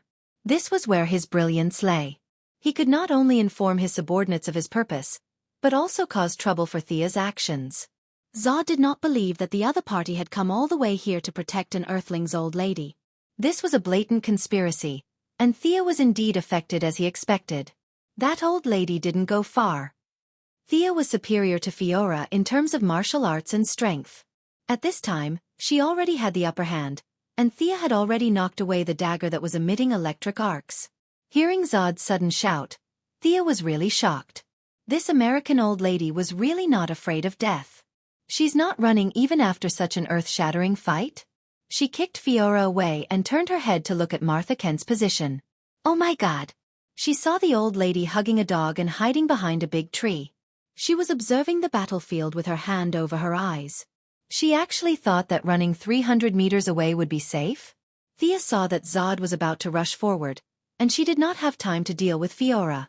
The thrusters under her feet were operating at full power, ready to stop him. But an accident happened. Whether it was Thea or Zod, their thinking remained within the scope of normal people. They did not expect that there would be such unreasonable people in this world. A red and blue figure drew a straight line from a very far distance, and with a loud explosion, it crashed into General Zod, sending the iron-blooded general flying a few thousand meters. The angry Clark raised his casserole-sized fist and greeted Zod's face with all his might. How dare you threaten my mother? The momentum was so great that the two of them rushed through the farm, rushed across the road, and destroyed countless buildings along the way. Finally, they stopped in a small town 5 miles away from Kent's farm. Thea glanced at him and stopped looking. Superman still had his old problem, that was, his attacks were not organized. Zod's martial arts skills were much better than Superman's, but he could only barely hold on under the furious Superman's punches. His hood was quickly broken, and the moment his skin came into contact with the sunlight, his supersensory ability was activated. A large amount of chaotic and disorderly information flooded his mind, causing him to have a splitting headache, and his combat power directly fell to the bottom. Thea knew that there would be a spaceship coming to pick up Zod soon. The next time Zod came to Earth, he would not be able to deal with him. With his super senses, super strength, heat ray, and many other abilities, it would be better to leave such a powerful guy to his fellow countryman, Superman. Heh, your general was sent flying. Looks like his strength isn't that great. Come and be my subordinate. I admire your ability. Fiora, who was kicked, stood up shakily. After being suppressed by Thea for so long, her armor was severely damaged. It was just that it didn't break. Bull**T. In the face of Thea's brazen surrender, Fiora was furious. She did not have supervision now, but Zod was beaten up by Superman, and his vital signs were rapidly decreasing. She knew that there were spaceships coming to support him. Although she was cursing, there was still a shadow in her heart. Could it be that the invincible general had been defeated? Thea, who was good at brainwashing people, felt a slight change in her. Without the right guidance, this shadow would quickly be filtered out from the brain by the subjective consciousness. But what was the situation now? They were in the middle of a battle. Fiora's ability was very good. She had brains, combat power, and a certain vision. Coupled with her excellent Kryptonian bloodline, she was the third subordinate of the Yellow Lantern Corps that Thea was going to recruit. As a long-term adjutant, she was competent for most of the work. Whether it was taking over the Yellow Lantern Corps in the future or fighting on Earth, she would be a capable assistant. But all of this had to be done secretly. Superman could know part of it. After all, they were compatriots, but the U.S. government must not know about it. Thea's Eye of Horus had seen that the Kryptonian fighter had picked up General Zod, and at the same time, the U.S. military aircraft were rapidly approaching her. Thea did not hold back anymore. A large amount of water magic was injected into the armor. Because of Kamal, the shark god, this armor was not very good at all kinds of attributes. Only the water attribute performance of the armor could be exerted at 200%. Thea directly persuaded Fiora to surrender. She was not that good at talking. She was going to capture Fiora alive and bring her back for training.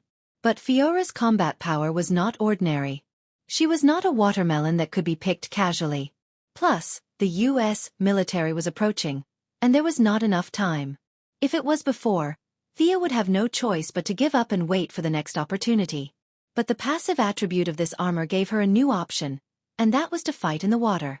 In the water, her combat power would be greatly enhanced, and her opponent would be weakened. Plus, the seabed was very well hidden. Presumably, the Atlanteans would not tell the Pentagon. Come with me. Two dark blue magic tentacles stretched out from Thea's armor. In Fiora's confused eyes, they grabbed her and flew out of Kansas, all the way south, Oklahoma, and Texas. Fiora struggled desperately, but the magic tentacles were very tight. In the end, she followed Thea and plunged into the bottom of the Gulf of Mexico. What are you doing? Fiora roared. As Thea expected, their armor could fight in the water, but the ability was very weak. It could only be said that it had the ability to fight underwater. As for the extent of this ability, it could be seen from the constant alarms on her armor. I'm going to take you to see the vastness of the universe. Your vision is too narrow. You have no idea how big the world outside is. Thea was full of nonsense. She just swam to the deep sea area. Fiora was so angry that she almost vomited blood. Although she had heard this before, she still felt that it was too annoying. It was as if the Kryptonians were uncivilized aborigines. In the past, they were the ones who felt superior and used this to criticize others. Now that the situation was reversed, how could she not feel aggrieved? The most important thing was that Fiora did subconsciously believe Thea's words. Previously, General Zod only vaguely knew about the Green Lantern Corps. Out of caution, he did not argue with Thea, which was a kind of tacit agreement. Fiora, who had always regarded General Zod as a leader, misunderstood him and subconsciously developed the concept that the Kryptonians were frogs at the bottom of a well. It could be said that General Zod's caution inadvertently helped Thea. Thea's swimming speed was very fast. Although she was carrying a person and Fiora was constantly struggling, her speed was still more than 1,000 nautical miles per hour. No sea creature or submarine could catch up with her speed. Fiora's armor was already seriously damaged. The huge pressure in the deep sea accelerated the speed of the armor's damage. At first, she could barely resist a few blows. Later, her consciousness became a little blurry, and she could only punch and kick mechanically. Chapter 351. Their fight at the bottom of the sea, or rather, Thea's one-sided abuse, startled a lot of underwater creatures. But the powerful shockwaves of the fight and the fast swimming speed made these creatures choose to stay far away. However, the Kryptonian's body was really resilient. Thea's armor was passive, so her strength under the water was not weakened, but increased. Hundreds of tons of force hit Fiora, but she did not suffer any fatal injuries. But many a little makes a mickle, and in the deep sea, Fiora's resistance was getting weaker and weaker. Finally, after Thea punched her in the abdomen, she could not hold on and fainted. Phew! Thea was also exhausted. It was too tiring to use physical attacks to fight the Kryptonians.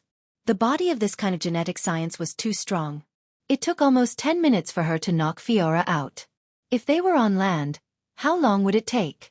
Looking up, there were a few small islands on the sea surface. Unsurprisingly, They had swum from the Gulf of Mexico to the Caribbean Sea. Thea pulled the unconscious Fiora out of the sea surface, looked around, and found an uninhabited island to rest for a while. Where should I train this Kryptonian? On Earth. Thea quickly gave up the idea. Superman was happy to see his compatriots turn over a new leaf, but he did not like to see himself brainwashing Fiora. Thea contacted the gorilla Gertrude remotely. On the surface, he was under the jurisdiction of Sinisto. The gorilla was spreading the fear of the yellow light ring on a planet, controlling two groups of aliens to fight each other. Gertrude was very happy. After a few consecutive wormholes, Thea took Fiora to a planet far away from Krypton and Earth. Asking Gertrude to find a quiet place for her, Thea began to modify Fiora's memory with magic. Compared to the Kryptonians' bodies of steel, their willpower was not strong. Thea went into the depths of their minds without much effort. This was a forbidden area that ordinary people could not touch. It was the place where all the subconscious and original consciousness were entrenched. Except for Superman, who gave birth naturally, all the Kryptonians, including Supergirl, were genetically modified. Their fate was determined before they were born. Some were warriors, some were scholars, and their genes were optimized in this direction. The fate of all the Kryptonians was determined from birth. Even if some wanted to resist, they would not take up other jobs because they could not learn anything. Superman's parents gave him freedom, or the right to choose. Superman could do any job. Zod's combat power was about the same as his, but he couldn't do anything else. His fate had already shown that he was born in battle and must die in battle. Their genes had optimized some of their characteristics, but their overall composition was delicate and fragile. Thea searched carefully and finally found what she needed. Fiora's loyalty to General Zod was very firm and unshakable. But if one observed carefully, one would find that the object of her loyalty was not entirely General Zod. Fiora's genetic modification was a little special. She was optimized as an adjutant. She had a little bit of various abilities, but relatively speaking they were not the best. She had to have an object of loyalty in her subconscious to realize the value of her life. God is helping me. Thea had to think so. She slowly changed Fiora's impression of Zod. Father, teacher. These were the labels that Thea put on Fiora's mind. As for the object of her loyalty, she changed it to herself. Of course, the process could not be too fast. It was estimated that it would take a month for Fiora's mind to change. Thea left a cloud of dark magic in her brain. This small cloud of magic would keep her in a coma for 7 days. She had to deal with the things on Earth first before continuing the brainwashing. After instructing Gruder to take care of Fiora, Thea returned to Earth alone. It seemed like a long time, but in fact, only 20 minutes had passed. General Zod was carried away after his first exposure to sunlight, but several of his subordinates stayed behind. Originally, Fiora, the adjutant, and another tall Kryptonian were fighting Superman together. But now, Fiora had mysteriously disappeared. Not to mention Superman, even the people on Krypton did not know where Fiora had gone. No matter how advanced their communicators were, they would not be able to find Fiora across half the universe and tens of millions of light-years. In order to buy time for Zod, the tall Kryptonian guard captain could only fight Superman alone. Unfortunately, there was a big gap between their strength and Superman's, and he was beaten to the ground. Just when the Kryptonians were in despair, the Earth's army once again played the role of a useless teammate and surrounded Superman and him. Dense missiles bombarded the small town in Kansas. The Kryptonians took the opportunity to attack the Earth's army and fled back to the spaceship while Superman was saving people. Clark did not chase after them, as he did not know what to do with his compatriots. With his behavior of repaying evil with good and his strong sunny face, he had established a relationship with the leading colonel and officially earned the title of Superman. Thea observed this scene from outside the atmosphere. Superman and Superman looked at each other from dozens of kilometers away. Superman nodded slightly, grateful that she had saved his mother. Nothing serious happened on Earth. Thea looked at the Kryptonian spaceship again. The Kryptonians were very experienced in combat. They used special means to block all the satellites on Earth. The Department of Defense was blind at this time. They could not see anything in space, which made it easier for Thea to carry out her next plan. She did not act rashly. Instead, she looked at the spaceship attentively and almost laughed out loud. Several people on the spaceship did not know that General Zod's body cells were undergoing qualitative changes due to his sudden exposure to the yellow sun. They thought that there was some kind of virus on Earth. They pushed General Zod into a super-advanced medical cabin and were busy disinfecting and sterilizing him. The timing was perfect. Thea was worried about when to get the genetic configuration map. Combined with the central tome in Superman's blood, the scientists on the spaceship had restored the Kryptonian genetic configuration program. Once General Zod recovered, they could transform Earth and rebuild Krypton. The time between restoring the map and the spaceship's explosion was very short. Thea had to admit that she was very lucky. Among this group of Kryptonians, only General Zod and Fiora were powerful. The rest of them were not worthy of Sia's attention. She directly opened a portal outside the atmosphere, stepped out, and entered the spaceship. Who is it? The Kryptonian scientist, who was debugging with his head down, did not realize that an outsider had come in. He did not look up and asked casually in the Kryptonian language. I'm just looking around. Thea switched the ring's language to the Kryptonian channel and replied with perfect pronunciation. The Kryptonian scientist did not notice at first, but soon realized that something was wrong. The Kryptonians had a clear division of labor. Everyone had a strong purpose in doing things. How could someone say, looking around, in such a casual tone? Chapter 352. His brain sensed that something was wrong, but he was not a warrior. He looked back reflexively and saw an iron fist gradually expanding in front of him. Then, everything went black, and he could not see anything. TSK tisk. Thea shook her hand. This guy was too weak. The weakness of genetic modification was too obvious. Fiora could take 100 punches of this level without batting an eyelid, but this big-nosed Kryptonian scientist could be knocked down with one punch. The gap was too big. Thea then put her hands on both sides of the Kryptonian scientist's head and began to read his mind with her modified version of the Martian Manhunter. This scientist might have a sharp mind and was good at doing research, but his willpower was worse than Fiora's. All the memories were placed in an orderly manner, waiting for an outsider to read them. Thea learned how to operate the main console without hesitation. The Kryptonians were limited by the rule of technological planets that did not allow the development of artificial intelligence. They had created a pseudo-artificial intelligence that did not have the ability to think logically and could only execute orders.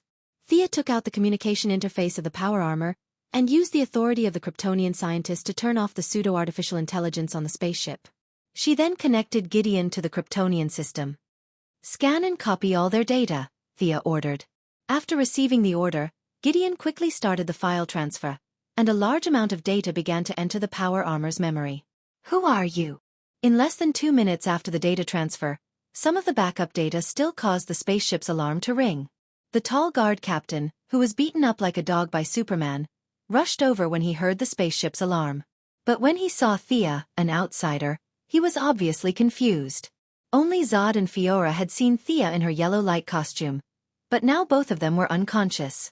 During the battle on Earth, several Kryptonians had seen her through the monitor, but at that time, she was wearing a power armor. In other words, her yellow light costume was a new look in the eyes of the Kryptonians. What are you doing? The tall guard captain saw that she did not respond and asked again. In less than 30 seconds, the remaining people on the spaceship also came to the main control room. They had lived on this spaceship for 30 years. They were so bored that they almost named the microorganisms on the spaceship. Now that Thea had jumped out, they were at a loss for words. Krypton was a hierarchical planet. Several Kryptonians looked at the guard captain, who had the highest military rank, and waited for him to make a decision. If Zod and Fiora were here, they would have started the battle long ago. However, his way of thinking was still stuck at the stage of obeying orders and listening to commands. He was completely dumbfounded when he was asked to make a decision all of a sudden. Thea didn't know about his hesitation, but she didn't mind stalling for time. For a moment, it was very quiet, and only the alarm on the spaceship could be heard after the information from the mainframe computer was read. Take him down. The guard captain finally gave the order. Although it was an order, there were only 10 people on the spaceship, including the leader and the soldiers. Zod and the big-nosed scientist were dizzy. Fiora was countless light years away. Plus, there was a lab technician who couldn't fight, a spaceship mechanic, and a medical staff who was still taking care of Zod. The Kryptonian guard captain rushed up with 3 of his subordinates. Thea was too close to the control panel, so they didn't dare to use laser weapons. They were going to take down Thea with their skillful combat skills and ask her who she was. Thea was also waiting for the data to be transmitted. She wanted to have a fight with her fists and legs. She used the chosen talent, Eternal Night. Except for Fiora, who was far away in the sky, all of these guys were men. Her overall strength was suppressed by 30%. After that, she conjured a miniature version of Ares and fought with them with a spear. In outer space, there was no need to worry about Diana's feelings. The Ares that Thea conjured had the same appearance as herself. He wore a horned helmet, a half-body armor, a leather apron, and Roman shoes. He was surrounded by fighting spirit and was not to be offended. First one. A low voice came out from the conjured mouth. The Kryptonians had underestimated their enemy. Plus, their strength was suppressed by Thea's talent. The Ares conjured quickly found a flaw. He suddenly exerted force in his arms, ignored their armor, and pierced through a Kryptonian with his spear. He then shouted and threw the unlucky guy far away. The force of the swing was so great that the Kryptonian collided violently with the hull of the spaceship. With a muffled bang, a visible dent appeared on the hull of the spaceship. Several circuits were obviously damaged, and alarms were ringing like crazy. Thea didn't look at the result of her battle. If this had happened to an ordinary person, he or she would have died. But the Kryptonians might not die, and their combat strength would not be restored in a short time. The conjured Ares let out a deafening roar and dodged the chief guard's giant axe. At the same time, he turned his spear and blocked the long swords of two Kryptonian warriors. The three of them cooperated well. When the chief guard attacked, the other two would defend and vice versa. Their combat skills were not as complicated as those on Earth, but they were better in terms of simplicity. Thea changed several sets of martial arts in a row, but she still couldn't break through their defense. She pierced the arm of a guard, but the chief guard also hacked at her with his axe. These guys were really good at martial arts. She replenished the yellow energy and conjured Ares with a new look. The three of them were a little speechless. Could this thing be killed? The Kryptonian warriors had this question in their minds. Just as they were about to continue attacking, Thea threw out a chain and tied up a Kryptonian warrior who jumped in the air. When he landed, she lifted her foot and kicked him in the lower abdomen, sending him flying to the other two enemies. The two of them quickly put away their weapons and hurried to pick up their companions. After fighting for so long, Thea could see that the Kryptonians were very close to each other. She just wanted to buy time to copy the data, not kill them. Thea had always valued knowledge. This spaceship was modified from a Kryptonian prison, and after 30 years of hard work, there were many more spaceships in the universe that were more advanced than this one. She conjured Diana's lasso and tied up two non-combatants who were watching the fight. She shook her wrist and threw the lasso at the chief guard. "They are not combatants." The chief guard roared and went to pick up his companions. Thea didn't care whether they were combatants or not. The lasso she conjured seemed to come alive and tied up the Kryptonian warrior who was seriously injured earlier. She clasped the neck of the seriously injured warrior like a villain. "Don't come over. I will kill him if he comes over." Apparently, the chief guard had never watched such a TV series. He was so angry that his mouth was trembling. He kept saying things like, "You don't have the honor of a warrior," and "Come at me if you dare." Chapter 353. When the replication of the data reached 100%, Thea threw out the hostages. While they were busy trying to save the hostages, she shouted and threw the golden spear in her hand at the weak point of the spaceship. The spear was as fast as lightning. Thea threw it out fiercely, and it pierced a big hole in the spaceship while the Kryptonians roared in horror. Whoosh! The broken hole was followed by an unparalleled suction force. At this time, it could be seen that the Kryptonians were physically strong. They had the ability to fly in space, and they were not as panicked as humans. Several of them held on to fixed objects or pulled their companions, but none of them flew out. "Everyone take care."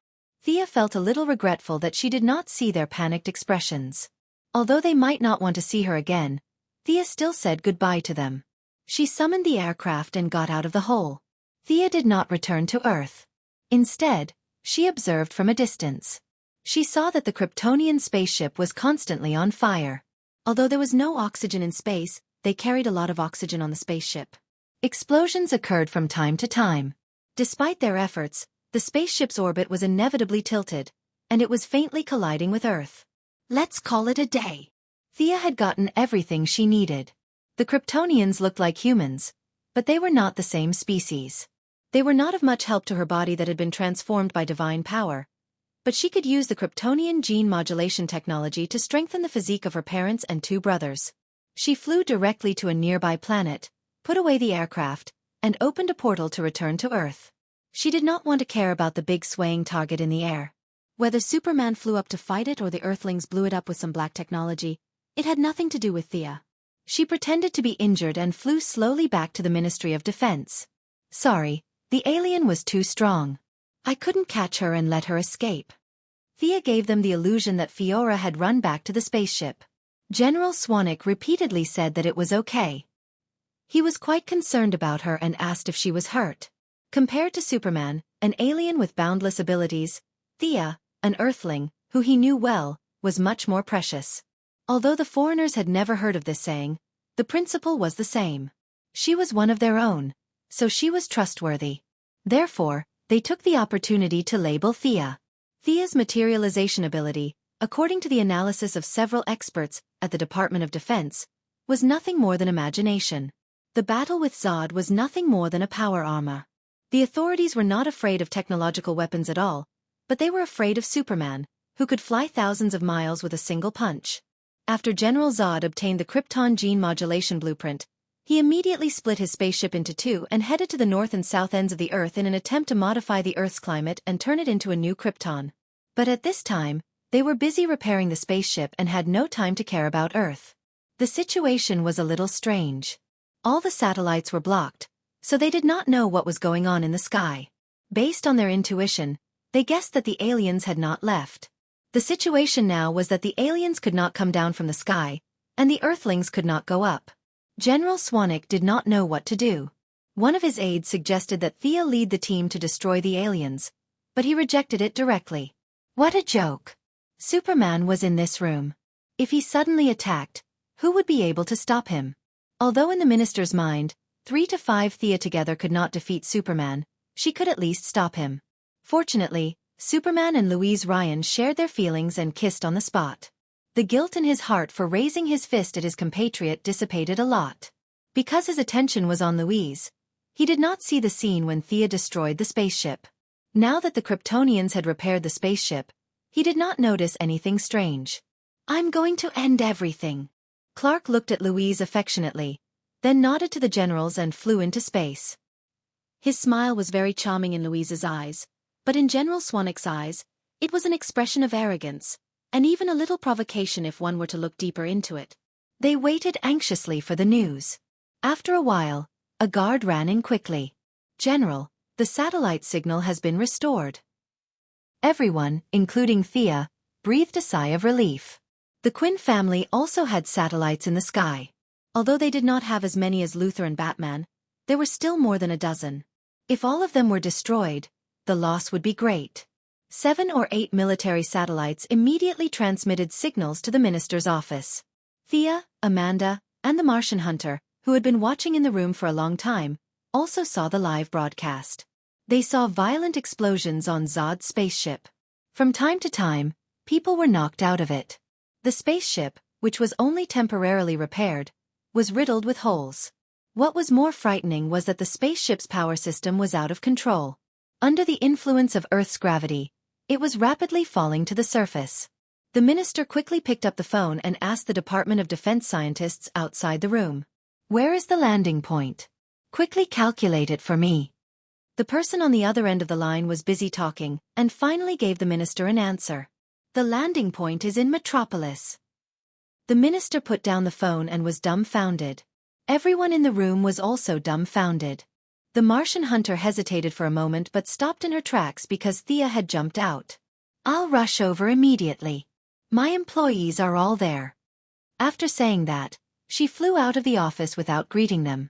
It's too late. It's falling too quickly. The minister wanted to stop her, but before he could finish, Thea had already disappeared. Thea had only used half of her speed throughout the journey. On one hand, it showed that she had not recovered from her injuries. On the other hand, she was the one who had directed this scene. When she was copying the data, she had secretly instructed Gideon to hack the spaceship's control system. Regardless of whether Superman came to wreak havoc or Earth launched a nuclear weapon, the wreckage of the spaceship would rush toward the tallest building in Metropolis. Lex Luthor's Building L. Gideon had calculated 2,239 possibilities for the spaceship to be damaged and had arranged 551 alternatives. Unless the spaceship was smashed into powder, its target would only be Building L. The Quinn group had entered Metropolis. Unlike the Luthor group, they had no foundation at all. What should they do? Thea's idea was to increase her reputation.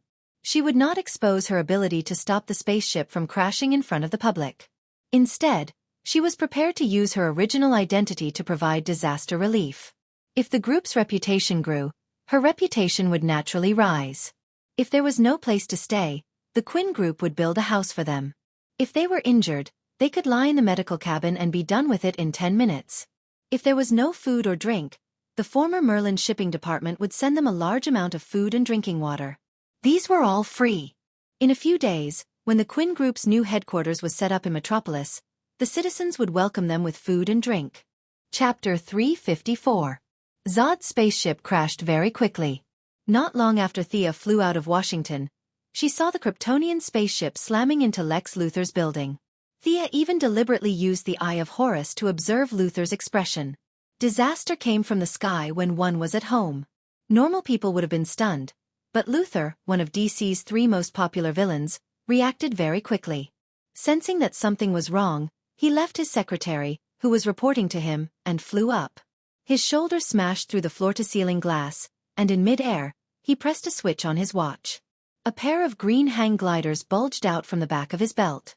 Luthor glanced at the trajectory of the spaceship, which glided in the opposite direction.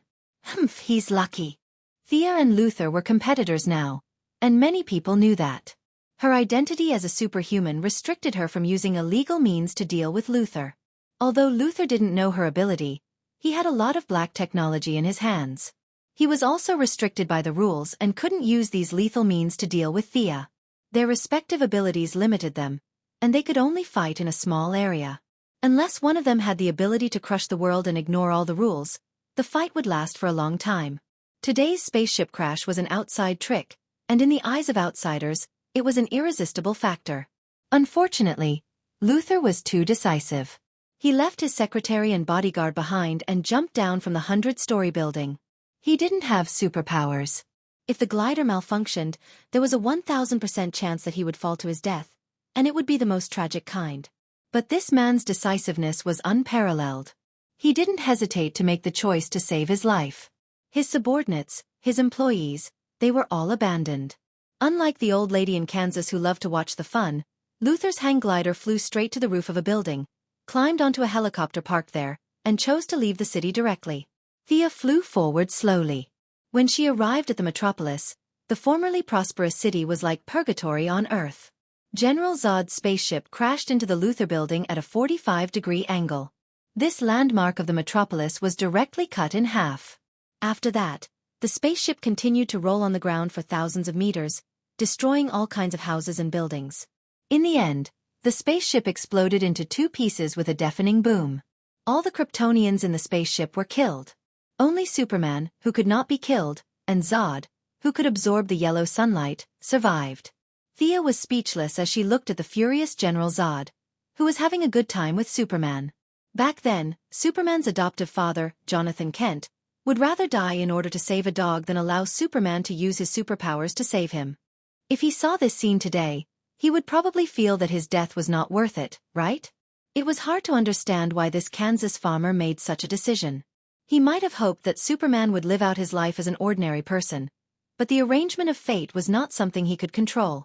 Superman still went against his wishes and walked in front of everyone, taking the most important step in the eyes of the world. The Metropolis Library, the Food Center, the Art Center, and other buildings were reduced to ruins during the fight between the two. In the end, in the struggle between the two, Zod used the lives of humans as a bargaining chip and threatened Superman to make a choice. Superman had no choice but to follow his heart and become an Earthling, killing General Zod. Seeing the end of the fight, Thea knew that it was time for her to enter the scene. She found an empty room, changed back into her clothes, took out her mobile phone, and began to arrange the disaster relief mission. Although the CEOs of the group felt that it was a bit strange to go to the Metropolis for disaster relief, they did not refuse. These CEOs were all employees, and the disaster relief cost was not their own money. They could earn a good reputation if they contributed their own efforts and gave instructions on the spot. Why would they not go?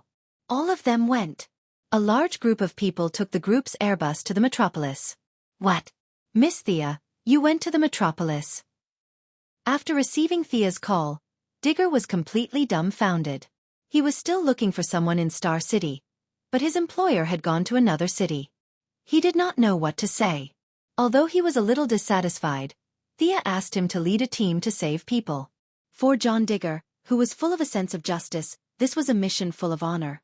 He had no reason to refuse. Thea instructed Digger to bring out the hundreds of bodyguards he had recruited. This group of young and strong people was the main force of the disaster relief. After that, she contacted Bruce Wayne and Lucius Fox in Gotham, hoping that the Wayne group would also help. In the original spacetime, Batman inexplicably went to the metropolis to save the injured because his Wayne building was also in the metropolis. But in this spacetime, because of Thea's participation, things took a turn.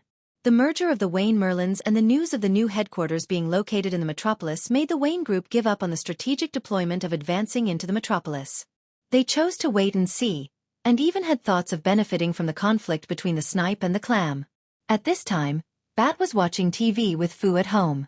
After receiving Thea's call, although Batman was a little dissatisfied with Superman's unscrupulous fighting, nothing had happened to his people, so he naturally would not hate Superman so much. He expressed his support for Thea's wish to help with the disaster relief. As for him personally going to the disaster relief, he did not have the time because the clown had run away again. Jason Todd, who had become the second-generation Robin, was working hard to track down clues. After watching the live broadcast of the metropolis, he still had to catch the clown. Lucius Fox's relationship with Thea was naturally a little cold because the Wayne Group had been snatching the Wayne Group's business recently. But he also said that he would send people to participate. Thea went directly to the Wayne Group's stronghold in the metropolis. Luthor was in the north, Wayne was in the south, and the spaceship landed in the Luthor building in the north. Naturally, the battle site was also in that area. The south was affected, but the losses were not great. She found the person in charge of the scene and explained her purpose. The person in charge had no objection. After all, it was Thea who paid for it. Many of their employees were locals of the metropolis, so there was nothing to say about helping with the disaster relief. Many people took all kinds of tools and started to follow Thea to save people.